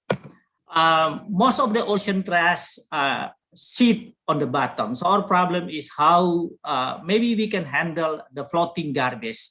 We may handle also the microplastic problem, but for the garbage which are sit or deposit on the bottom of the sea will be difficult for us to couple it, to handle it. Why? It needs a lot of technology, it needs a lot of resources to take it back from the bottom of the ocean. And I think in the future, we should have a kind of study or analysis to understand impact, not only of the microplastic, but bottom plastic, bottom or the ground plastic in the ocean. That's basically the problem that I should say that it is like our destiny that determine our future. Thanks to the government all over the world that we are now like try to institutionalizing the SDG 14, and I think SDG 14 is one of the global program that try to prevent and significantly reduce the marine pollution of all kinds, and in particular the land-based activity, including marine debris. And we are in Indonesia, and I think country in the region too, are now trying to identify indicators that are related to the plastic debris and how the country performance in combating the problem. We also thanks that government introduced circular economy, and I think circular economy is one of the solution where a close-up recycling process that generate a natural system is introduced. Of course, circular economy promoted by developed country, and they have braced and anticipate for the problem. But I think circular economy also could be adapted by the country in the regions, the country in the Indonesia and other country in the region. Specifically for the Conservation International, the institution where I work with, Conservation International or CI initiative at the global level is to create space or conservation area. In our terminology, we call it marine protected area, where garbage problem is addressed. So basically our approach is not going directly to solve the garbage, but our approach is looking at the space or looking at the location. And by defining a particular location, we will intensify our program by creating practices to tackle or to handle garbage problem. That's basically our program all over the world, our global program. And right now we are targeting to determine and establish like a large-scale marine protected area where plastic, including a blue water area, that the MPA or protected area in the offshore. So by defining that, and we can address marine debris as a part of the large program. Specifically in Indonesia and the country and where CIs are operating, like in the Philippines and some country in the South Asia, and also Timor-Leste, our program is basically working directly with the locals, with the local government and with the local community. I can like categorize or define our initiative into 4 programs. One is partnering and enabling a local government. We assume that working with the government, a local government, is very important. Of course, every country has a national policy, but when we are working with the local government, we try to transfer the national policy into the local level. And what we are doing at the local level is basically we are providing a legal foundation on which plastic problem can be overcome, can be tackled. For instance, we are working in Raja Ampat, the Regency of West Papua in Indonesia, to develop tourism code of conduct. So there are tourism is developing significantly in the place, and what we are doing is we are working with every stakeholder in tourism and advise them to develop the way of garbage management by having a local code. So we are working in a way that the local government develop a local rule and regulation on which tourism sector or tourism actors or a business sector can work and can develop further their management practices. Another example is we are working in the Philippines. We're working in the Philippines and working with the governor in one of the province in the Philippines to develop local codes and also advice and their enforcement. So we're working with the government through the process from the bottom going up until to the government, to the provincial government, and come up with a sort of government regulation or provincial regulation to handle the plastic problems. So that's one of our approach. The second approach is we engage with the large-scale commercial entities. For instance, we are working with the state-owned shipping company, Pelni in Indonesia, in waste management practices. So how we can advise to them and we can show to them the impact of the dumping plastic into the ocean and how they can collaborate with the people on the port and to handle the plastic. So it is like awareness building and to work with them hand in hand to develop waste management practice in their company. So working with such a large company is very important. So that's basically one of our approach.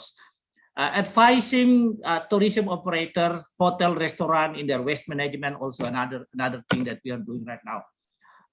The third approach is promoting a social enterprise. We are supporting garbage or waste bank in the West Papua by providing financial assistance and working with them to socialize and familiarize their program to the community, and helping them in many other aspects.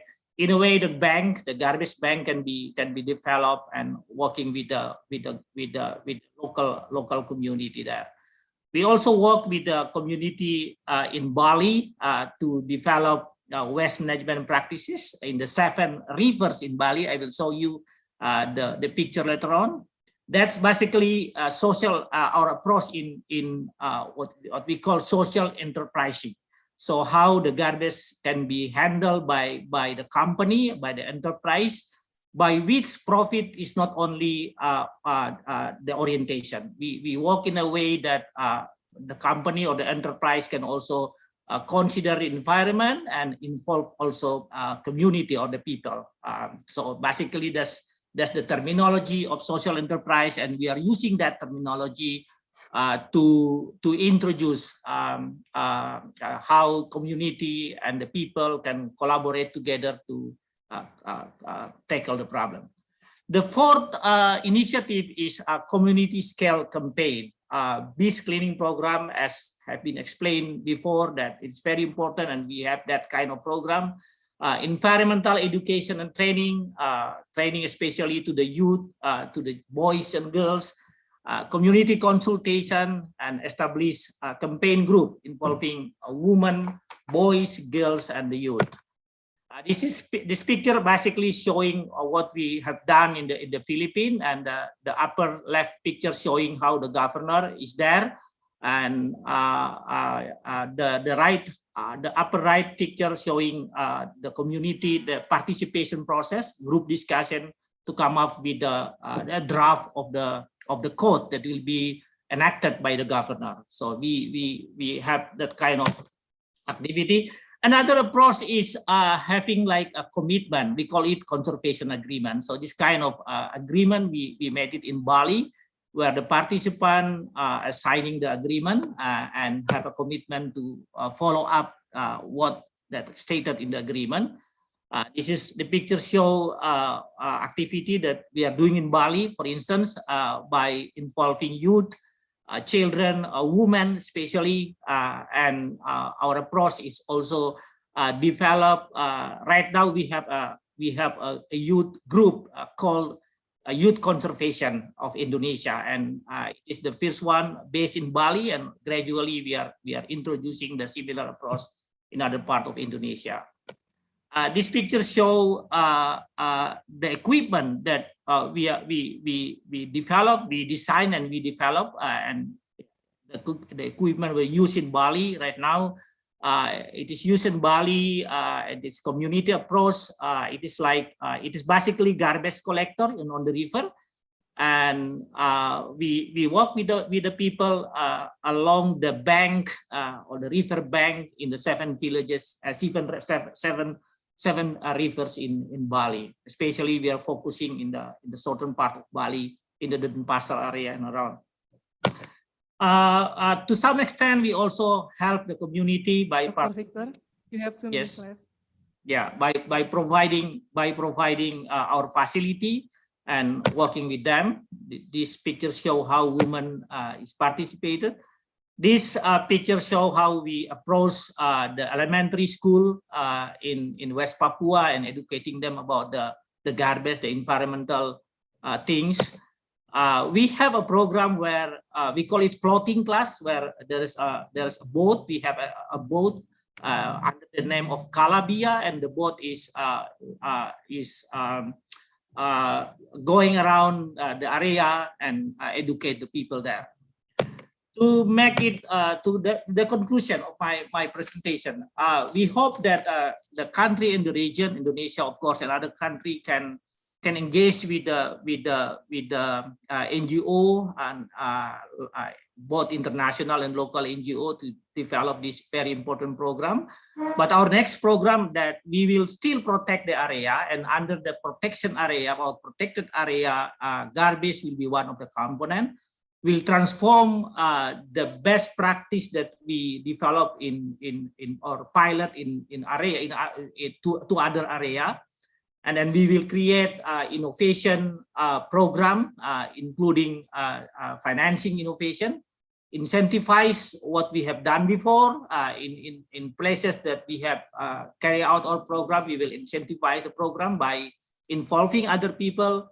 Of course, campaigning and outreaching is one of our program, and lastly, but more important, is engagement with the government in a way that we come up with a legal foundation or legal basis for the people to act. That's my presentation. Thank you so much for having me in this presentation. Back to you. Thank you very much for your interesting presentation, Dr. Victor Nikijulu. Ladies and gentlemen, we will continue to follow the next 15 minutes presentation from marine debris expert of GIZ, Germany, on the topic of developing IORA framework on managing marine debris. Mr. Fong Jiang, the time is yours. Yes, thank you very much, moderator, for the introduction. I will try to share my screen.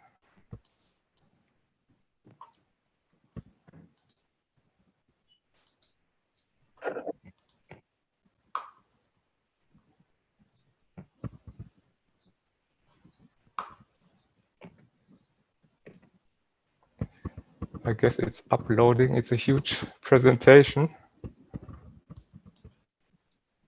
Can you see it now? Yes, excellent. Okay, thank you. So my name is Fong Jiang, and I'm advisor in the Global Marine Litter Project, which supports the Federal Ministry of Environment, Nature Conservation and Nuclear Safety, in short, BMU, in its marine litter activities. I would like to thank IORA for the invitation. I'm very pleased to be here today and to have the opportunity to present our intended cooperation with the IORA Blue Economy Working Group on a small series of workshops and a conference aiming at awareness raising for the issue of marine litter and also to promote cooperation among IORA member states. I was also asked to share some insights of GIZ work on marine litter, and with this I would like to start. So GIZ is a state company and service provider in the field of international cooperation for sustainable development. Our main commissioning party is the German Federal Ministry for Economic Cooperation and Development, in short BMZ. Other commissioning parties are, as mentioned, the BMU, European Union institutions, as well as United Nations institutions, but also the private sector.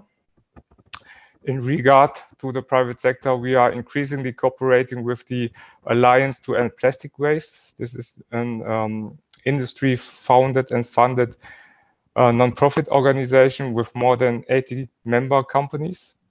And the Alliance aims at the prevention of plastic pollution, especially in marine litter. And so the Alliance is currently funding a couple of GIZ projects in this field. And we are also in exchange with them to identify opportunities to work with small island development states.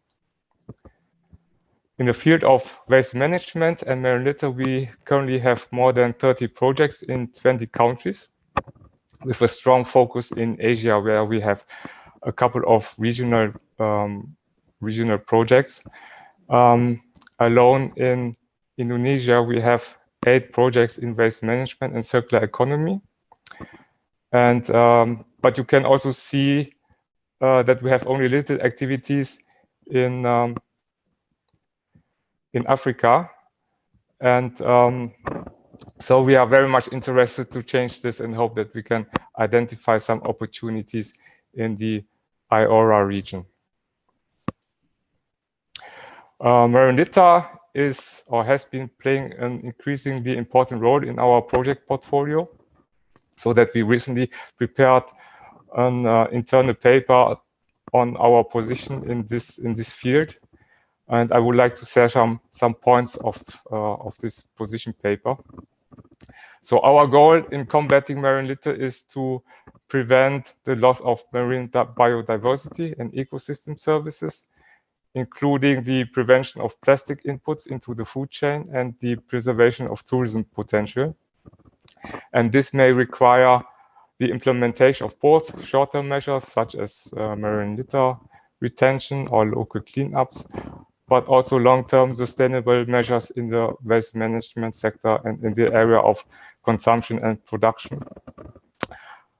We take into account both land-based and sea-based sources of marine litter, so we design our measures accordingly to the relevance of the different sources in the respective country or partner region. We are guided by the principle of the waste hierarchy, meaning prevention before reuse, before recycle and disposal. And waste leakage into the oceans must be prevented as early as possible. This is simply because waste prevention is more effective than waste collection. Waste collection on land is more effective than retention or collection in canals or rivers.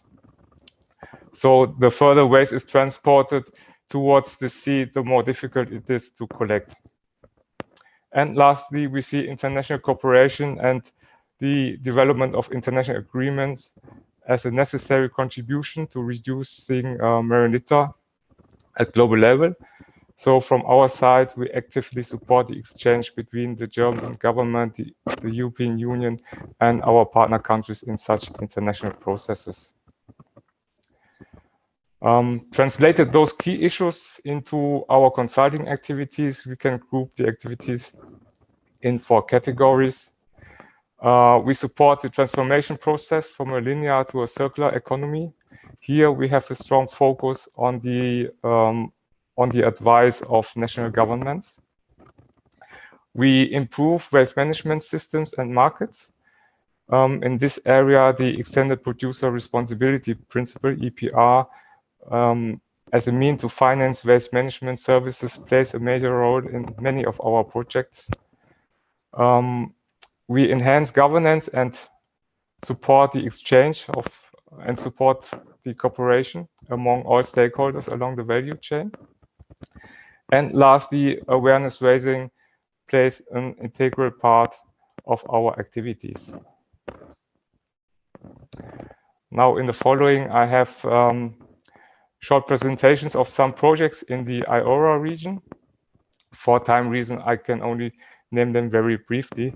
Here, the first project is called Rethinking Plastics, Circular Solutions to Marine Litter. The project is being implemented in 7 countries in Southeast Asia and East Asia. And it has the objective to support those countries in the transition towards circular economy. And for this purpose, the main activities include, for example, policy dialogues between the European Union and the countries in the area of circular economy, development of national EPR systems, and implementation of sustainable consumption and production initiatives, and also implementation of pilot projects to which 40% of the budget is allocated. The next one is called Strengthening Reduce, Recycle to Preserve Marine Biodiversity. In this project, we cooperate with ASEAN to improve the capacities for reducing land-based waste leakage. The interventions address 4 focal countries: Vietnam, Cambodia, with the Mekong River system, and the island states of the Philippines and Indonesia. Here, the main activities include regional cooperation and knowledge exchange, implementation of pilot projects along the value chain from sustainable consumption to improved collection and recycling. We also have a couple of projects in India. This year, called Aviral, Reducing Plastic Waste in the Ganga, is funded by the Alliance to End Plastic Waste. The project follows the concept of an integrated waste management, so it covers both development of infrastructure as well as consulting services and capacity development. And then we have 2 other projects in India funded by the BMU from its grant program Marine Debris Framework, regional hubs around the globe. This grant program has been set up as a contribution of Germany's commitment to combat marine litter, so it funds projects in developing and emerging countries, specifically aiming at the prevention of marine pollution. And this project here focus on the improvement of collection and recycling in pilot cities, capacity development at state level, and the improvement of national framework for plastic management. The other project in India funded from this grant program focus on tracking and monitoring of plastic leakage, as well as the implementation of the EPR framework. And now we have here our project, the project I'm working for. It's the Global Support Project on Marine Litter. The project supports the BMU in their marine litter activities, and so it's also funded by the grant program.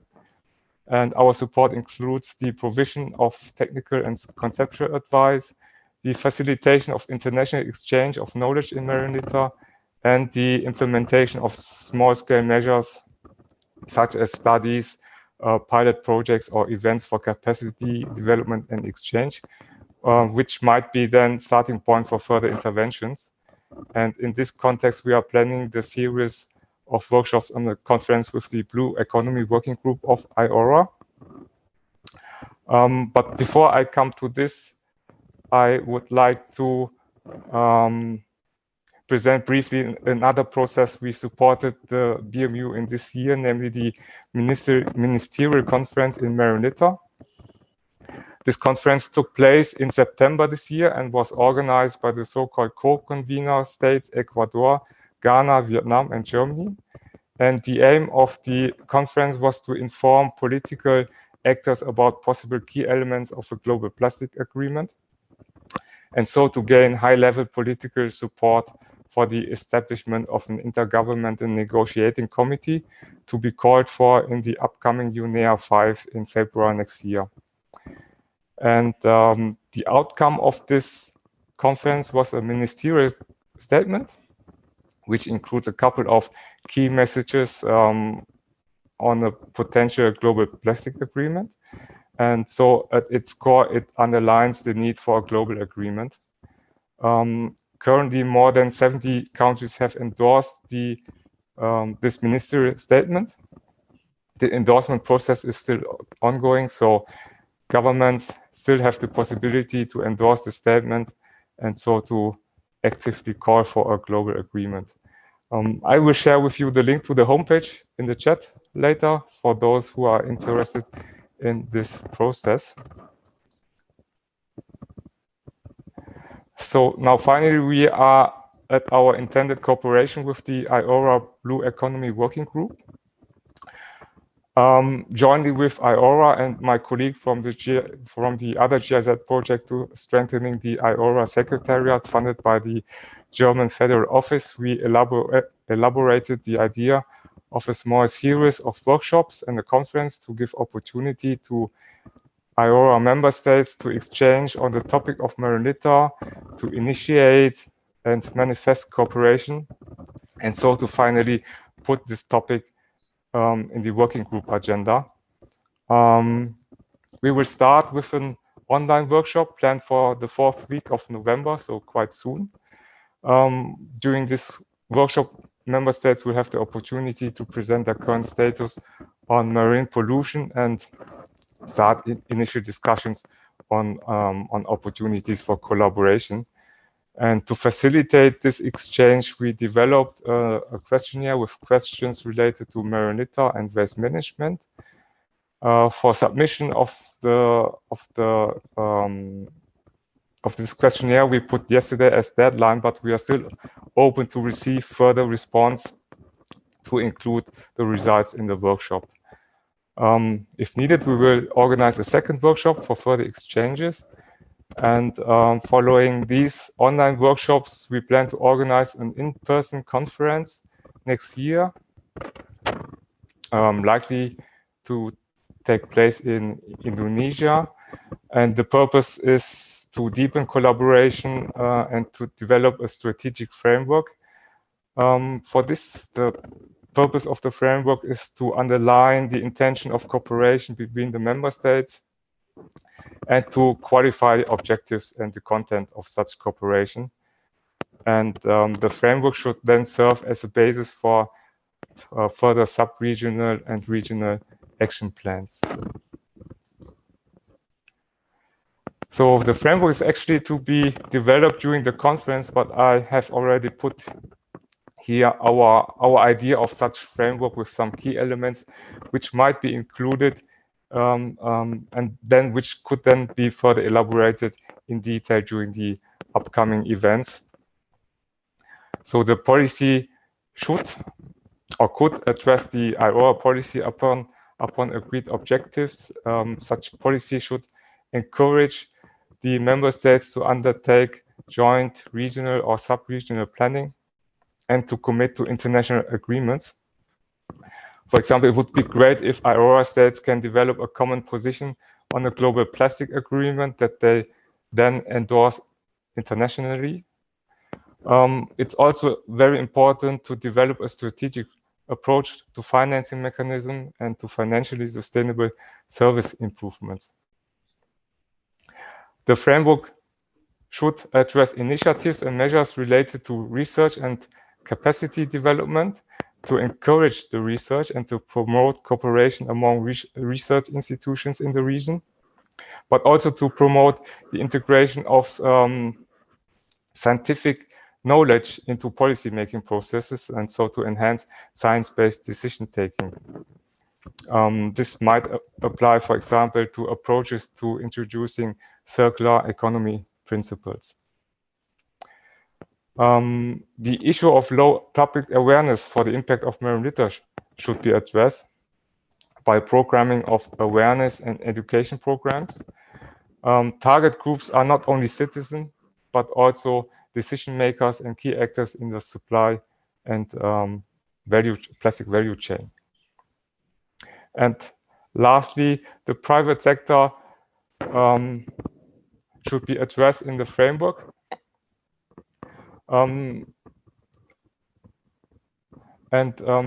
So the framework should include strategic elements to involve the private sector as a key player in circular economy and waste management service provider, and to create an investment-friendly environment to promote the private sector engagement. So these are basically our first ideas of such framework, and yes, we look very much forward to elaborate further with IORA working group on this. Thank you very much.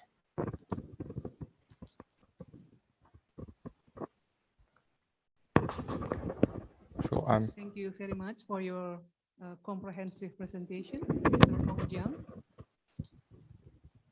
Ladies and gentlemen, now we will follow the last but not least presentations of the day from Director of Marine Research Center, Ministry of Marine Affairs and Fisheries, Republic of Indonesia, on the topic of global monitoring of marine debris to support marine environment management.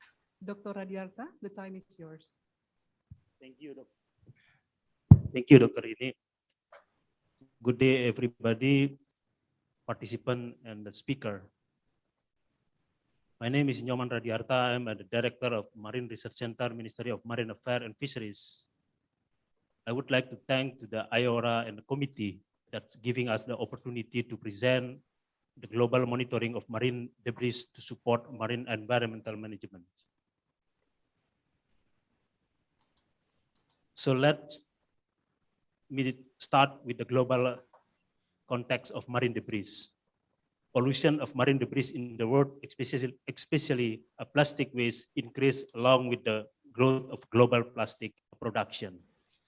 Recently, the issue of medical waste because of the COVID-19 pandemic became a great concern with the discovery of masks, gloves, hand sanitizer bottles, even medical suit in the waters.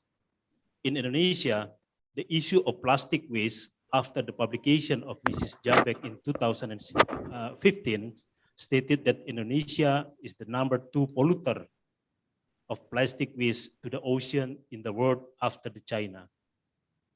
Government of Indonesia took some action, firstly by issue the presidential decrees number 83 in 2018 to overcome the problem of plastic waste pollution. Here, research and development is one of important key in the implementation of presidential decrees. We need to address the plastic waste problem well, since it is predicted that by 2050, there are many more plastic than fish in the ocean. Marine debris has devastating impact to the marine environmental and biota. In the case of underwater creature, we found stranded whale in the Wakatobi with digestion tract full of marine debris and it is mistaken for the food. The activity of fishermen is hampered because of the entangled marine debris in the propeller of the artisanal vessel. In the coastal area, marine mangrove ecosystem, the marine debris trapped in and might disrupt the growth of mangrove and might be impacting on that function of mangrove ecosystem itself. Indonesian realize that's a harmful threat of plastic waste on the ocean and environment. Government of Indonesia developed the national plan of the action for combating marine plastic debris, which consists of 5 main pillars. Improving behavior change, reduction land-based leakage, reduction sea-based leakage up to the research and development.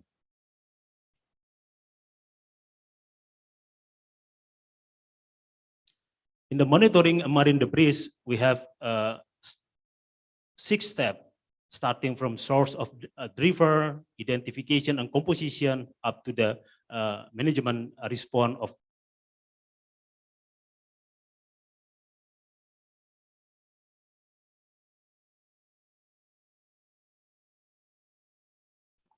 Sorry, you are muted.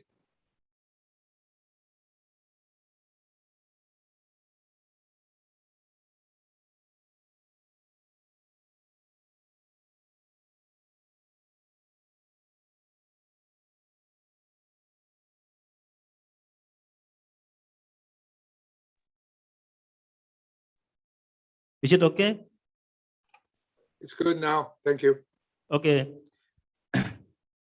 The amount of waste leaking into the sea can be calculated by identifying waste in the upstream area that is not handled, then move along through the river, and then analyze on the dynamic and distribution spatio-temporally on the coastal and its ecosystem. This can be done with the research approach.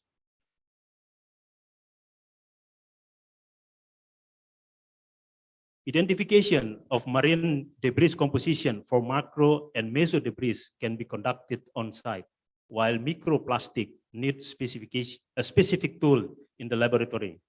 For example, from the research of Rustam and Suryono in 2021 in Citarum River, we acknowledge the density of debris in the estuary water, riverine area, and in the mangrove estuary, while most of debris is composite by plastic and rubber. From these monitoring approaches, by knowing the characteristic, distribution, and dynamic of marine debris, also its density and composition, we can carry out appropriate and effective management to reduce land and sea-based leakage. After monitoring the marine debris, we take one step further to model the dispersal of marine debris who drift by the wind and current from time to time. With the model, we can forecast the time and place where the marine debris is going to strand in east or west monsoon. As we from the Marine Research Center conducted in Jakarta Coastal Bay and Banten Bay as represented in this slide.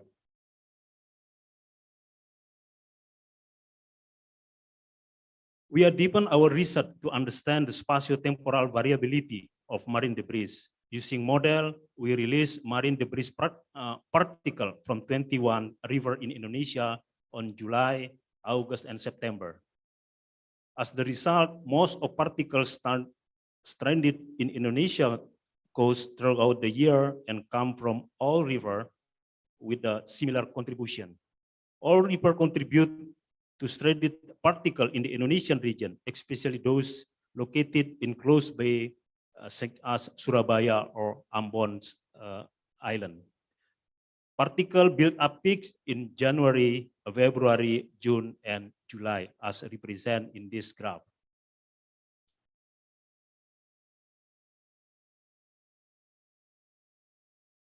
From modeling by algorithm, we advancing the research in marine debris dispersion in the collaboration Ministry of Marine Affairs and Fisheries, coordinating Ministry of Marine Affairs and Investments, World Bank, and Government of France under the CLS, AFD, and ERD. We have simulating using tracking drifter that designs like plastic bottle. The drifter was deployed from several most polluted rivers in Indonesia.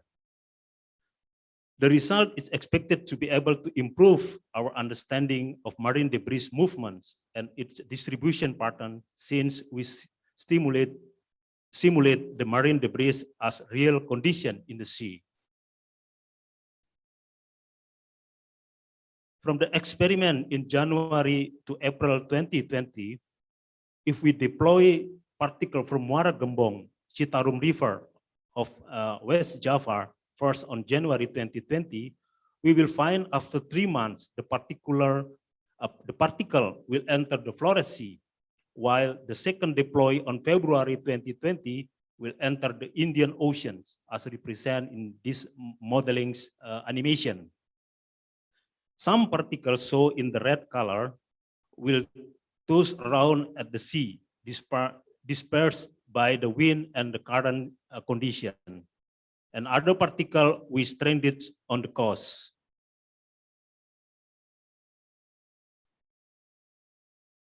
Next, we continue to the technology innovations.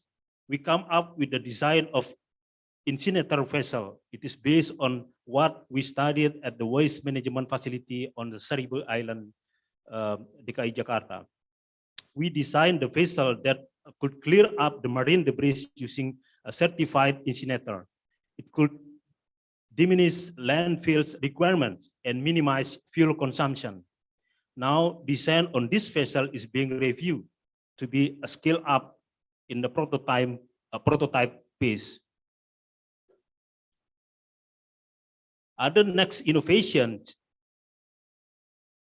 is the work of Indonesian youngster. The technology use artificial intelligence to detect the debris and count the debris along the river. So we can see here how that's artificial intelligence can be identified that garbage or debris along the river and counted the river. This is just a preliminary implementation of artificial intelligence to the monitoring of garbage or debris along the river mouth.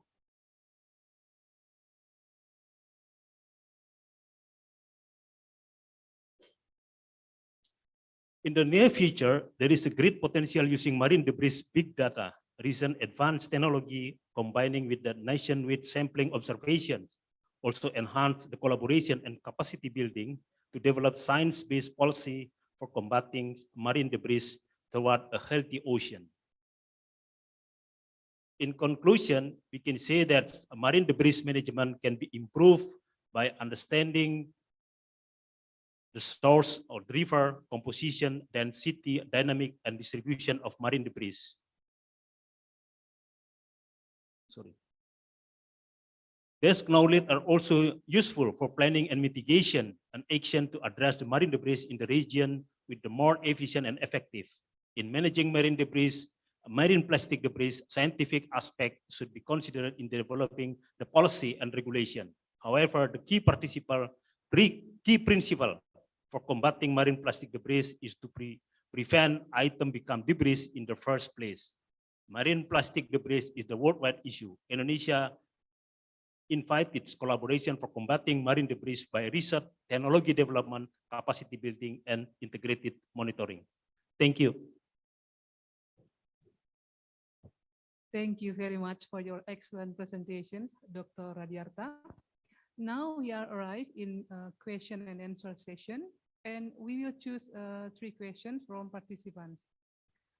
For all participants, you are very welcome to deliver your questions directly by activate your raise hand button. And for the first opportunity, I will give the time to the participant who already raised hand. In the meantime, while waiting, I will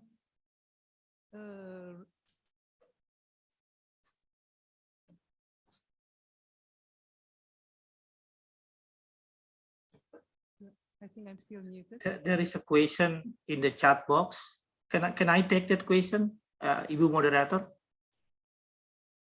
There is a question from Ibu or Mbak Yuli on the practice. Yes, Ibu Yuli, on the practice of whether there is a best practices to handle the accumulated debris. Can I take that question, Bu Rini? Sure. All right. Sure, Okay.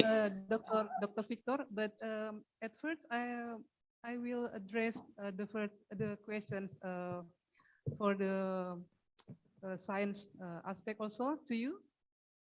Please.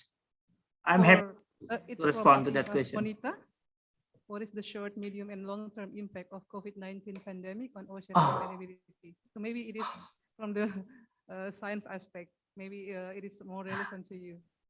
And if you want to also answer another questions, you're very welcome.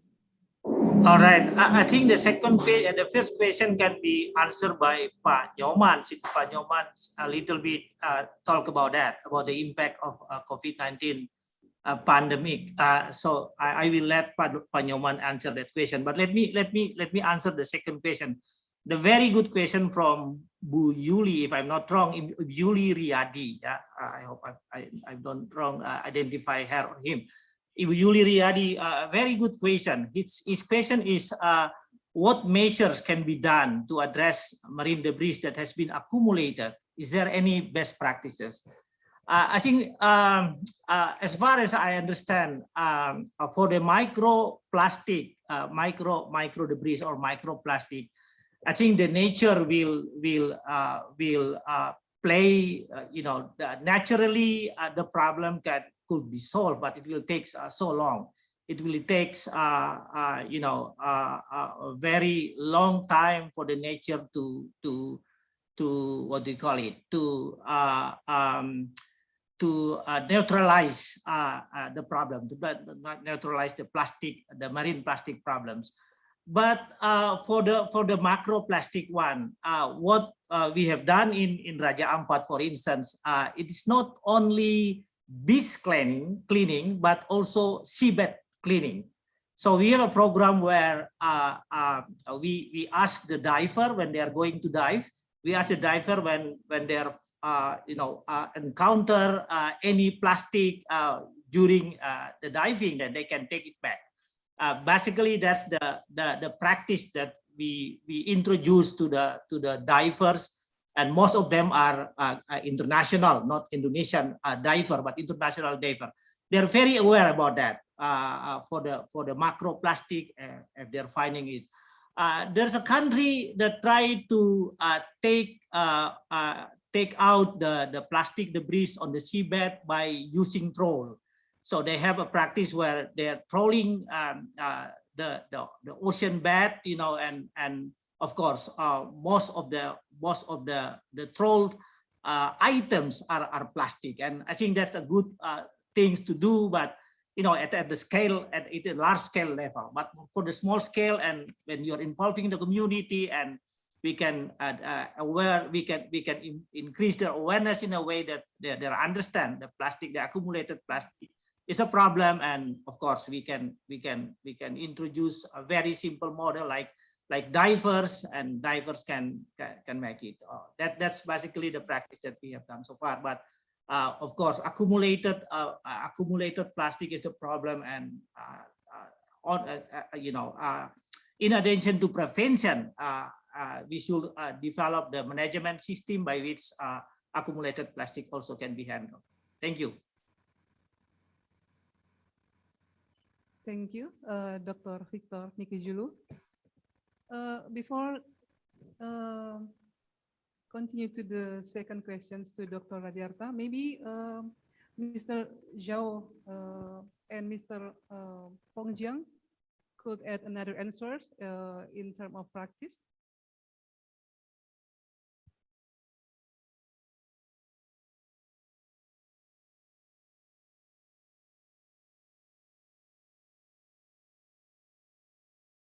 Mr. Pongjiang.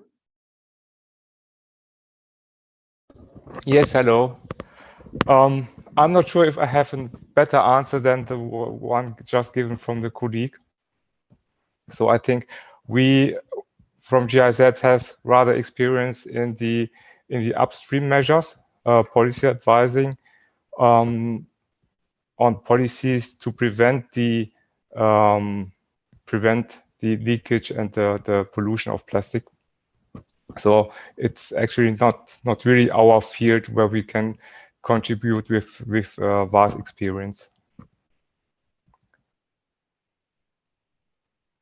Thank you. And Mr. Zhao, do you have a similar experience?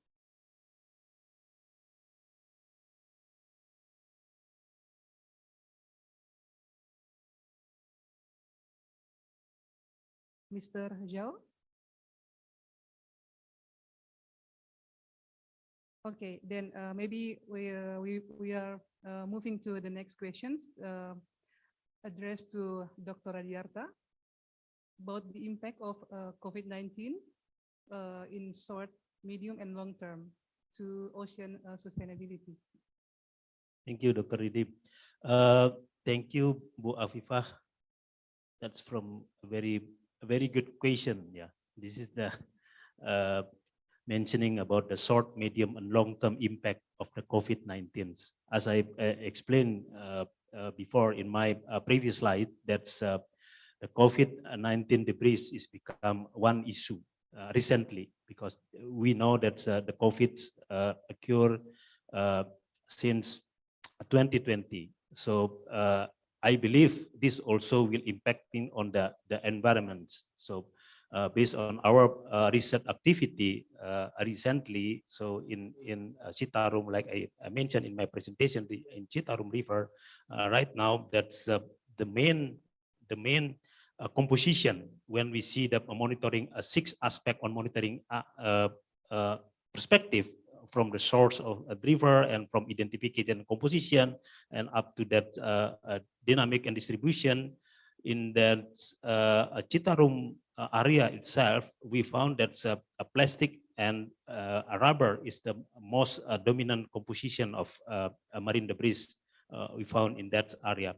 So I think from that perspective, from your question, this has become a challenging for us in research to see more specifically on that debris from COVID-19, how that's the distribution and which part of that area composition of debris COVID-19 that's become our concern under our ongoing research collaboration among the institution, national or international, because right now we still have one ongoing activity either by tracking and also by the identification in the field. So this has become one of issue that we can carry out later on in our research. Then thank you so much for your question that become our input for the research activity for the next activity. I think that's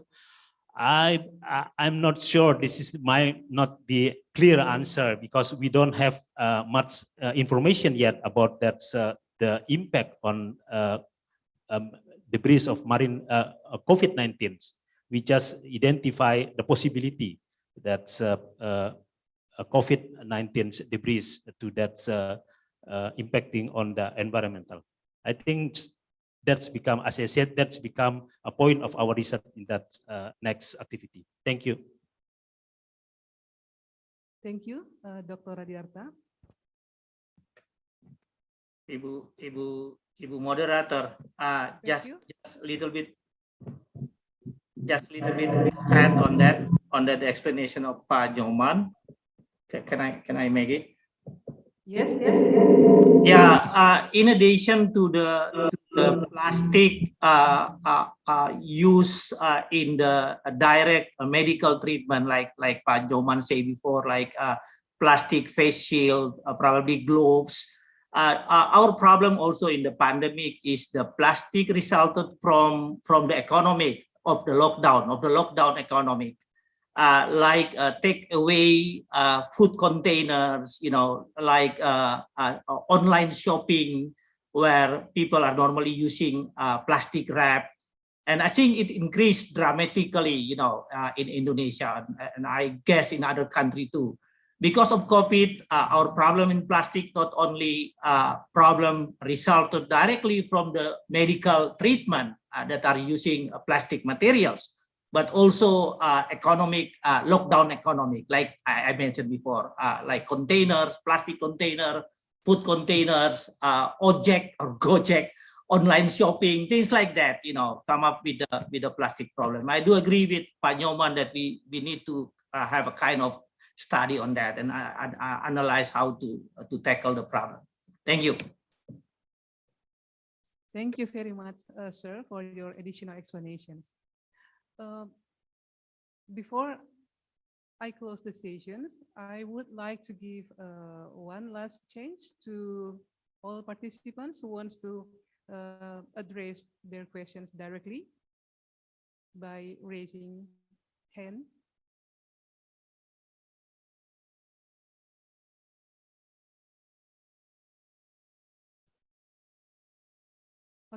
Okay.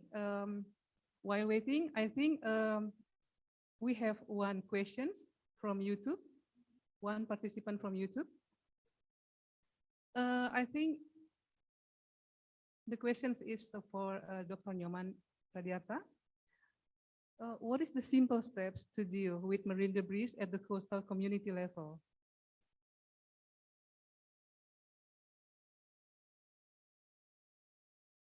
What is the simple steps to deal with marine debris at the coastal community level?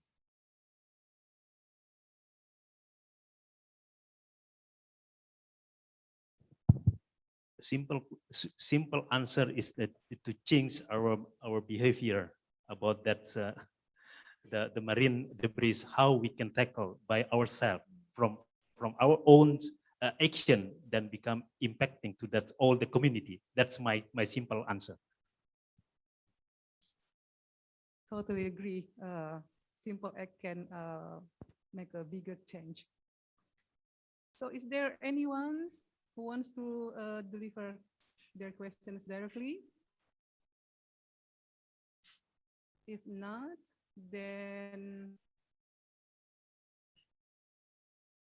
I believe we have come to the final sessions of our webinar today, and I will present our recommendations as follows.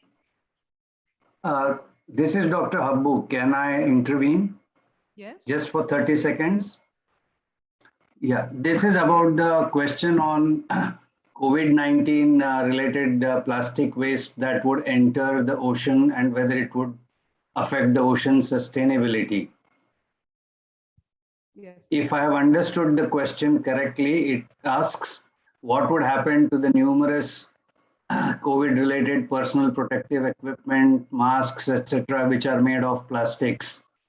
What if they get into the oceans as a litter? So the answer to that is the virus will not sustain in the saline atmosphere.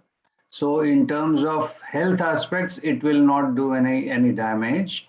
But of course, the litter will be litter. So the physical aspects of managing that litter is of course there. But there is no extra fear of the viral infection or spreading through oceans or affecting the marine life. That is my understanding. Thank you very much.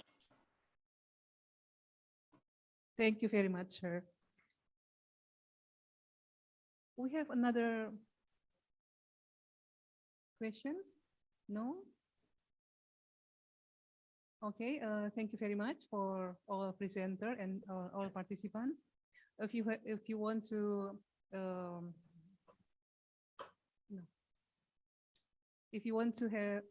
have more discussions with the presenter or speaker, you can send an email to them, or maybe just Googling around in their publications here in the chat dialogue.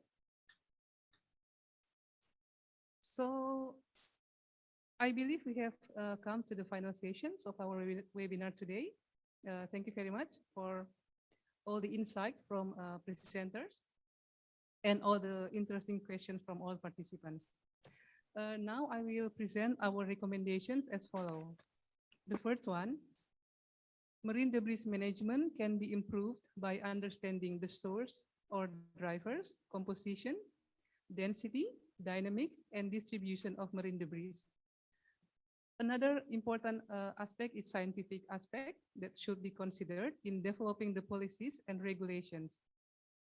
The second recommendations is to continue to address related challenge in combating marine debris by strengthening the implementations of reduce, reuse, and recycle of marine debris towards a circular economy, by strengthening the implementation of behavioral change, and strengthening collaborations related to marine debris, big data, recent advanced technology, combined with nationwide sampling or observations. Also, collaboration and capacity building to develop science-based policy for combating marine debris towards a food security and healthy oceans, both from land-based leakage and sea-based leakage, especially from abandoned, lost, and discarded fishing gear. And last is developing IORA mechanisms or platform for exchange information, best practices, and experts, and also strengthening collaborations with all relevant stakeholders within the region. Now I will hand over the session to the Deputy Director for Intra and Inter-Regional Cooperations of Asia, Pacific, and Africa to give a closing remarks. Mrs. Bianca Simatupang, the time is yours. Thank you, Dr. Rini. A very good evening to you all. My name is Bianca Simatupang. I'm the Deputy Director for Intra and Inter-Regional Cooperation of Asia, Pacific, and Africa, Ministry of Foreign Affairs of the Republic of Indonesia. The Director for Intra and Interregional Cooperation of Asian Pacific and Africa, Mr. Wicaksono Aji, who opened our webinar earlier this afternoon, was actually scheduled to also close this webinar. However, regretfully, he has an urgent unforeseen engagement with the minister at this very exact time. Therefore, he sent his sincere apologies to all speakers and participants and requested me to convey the closing remarks on his behalf. But before I deliver the remarks, what is an event without a group photo? So I would like to invite all speakers, moderators, participants, and committee to open your camera, put your face closer for a virtual photo session, and please give your best smile for the picture. The committee will assist us.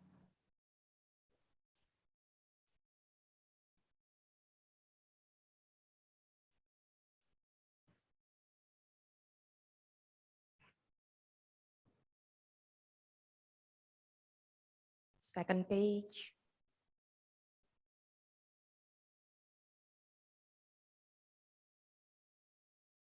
Hang on there, everyone. Third page.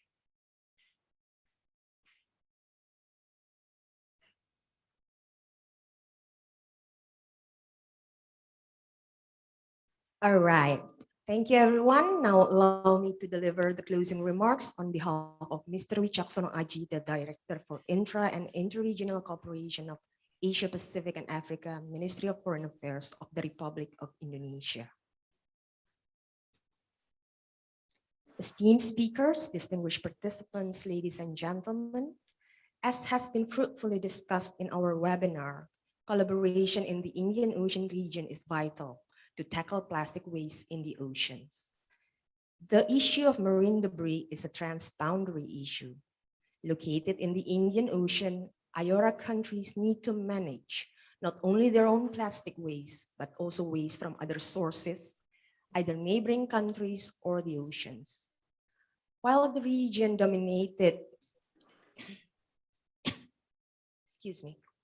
While the region dominated by highly populated developing nations is still struggling to reduce plastic waste on land, they also need to solve the problem of marine waste from neighboring countries transported by winds and currents to their coastal areas.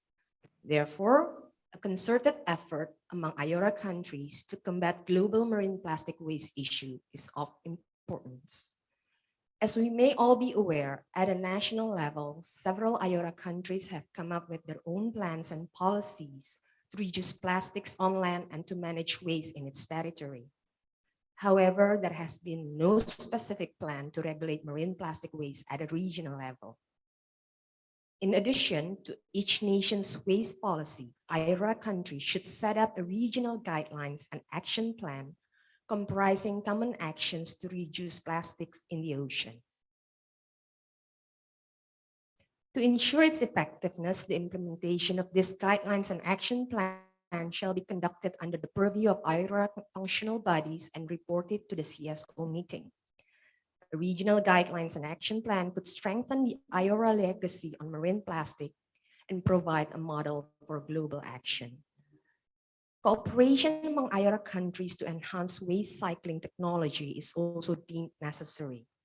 With strong partnership and management, this technology could be available to manage waste in the region's ocean. The involvement of all stakeholders plays a key role in managing plastic waste in the region. Cooperation between governments, private sectors, NGOs, and universities may include, among others, first, effective legal instruments. Second, management measures based on monitoring and assessment. Third, a transition to a circular economy. Fourth, improved waste management infrastructure. And fifth, support for public-private partnership. Esteemed speakers, distinguished participants, ladies and gentlemen, marine debris strongly relates not only to ocean health, but also to our own health. It could take up to hundreds of years for plastics to decompose. They can potentially spread disease and invasive species, harmful to marine biota, ecosystems, and also human through food chains. Hence, addressing this issue is very important since we are also aiming to achieve the United Nations Sustainable Development Goals, including sustainable consumption and production, climate change, and partnership for sustainable development. To achieve these targets, we must address the main challenges of marine plastic debris in IORA countries. By taking actions together, we hope to save the plant and animal life of marine ecosystems and improve the ocean's health. Ladies and gentlemen, to conclude my remarks, let me express my gratitude to all participants for your valuable contributions to today's webinar. I would also like to extend my appreciation to all our expert speakers for their presentation and insights, and to our moderators today for leading our discussion. And last but not least, it would be remiss if I don't extend the same appreciation to the IORA Secretariat, which have helped in enabling and facilitating this webinar. Once again, thank you all, and I hope we will meet again in some other discussions with, of course, no less interesting topics. Stay healthy, everyone. Godspeed. Thank you very much. Bye-bye. Thank you all.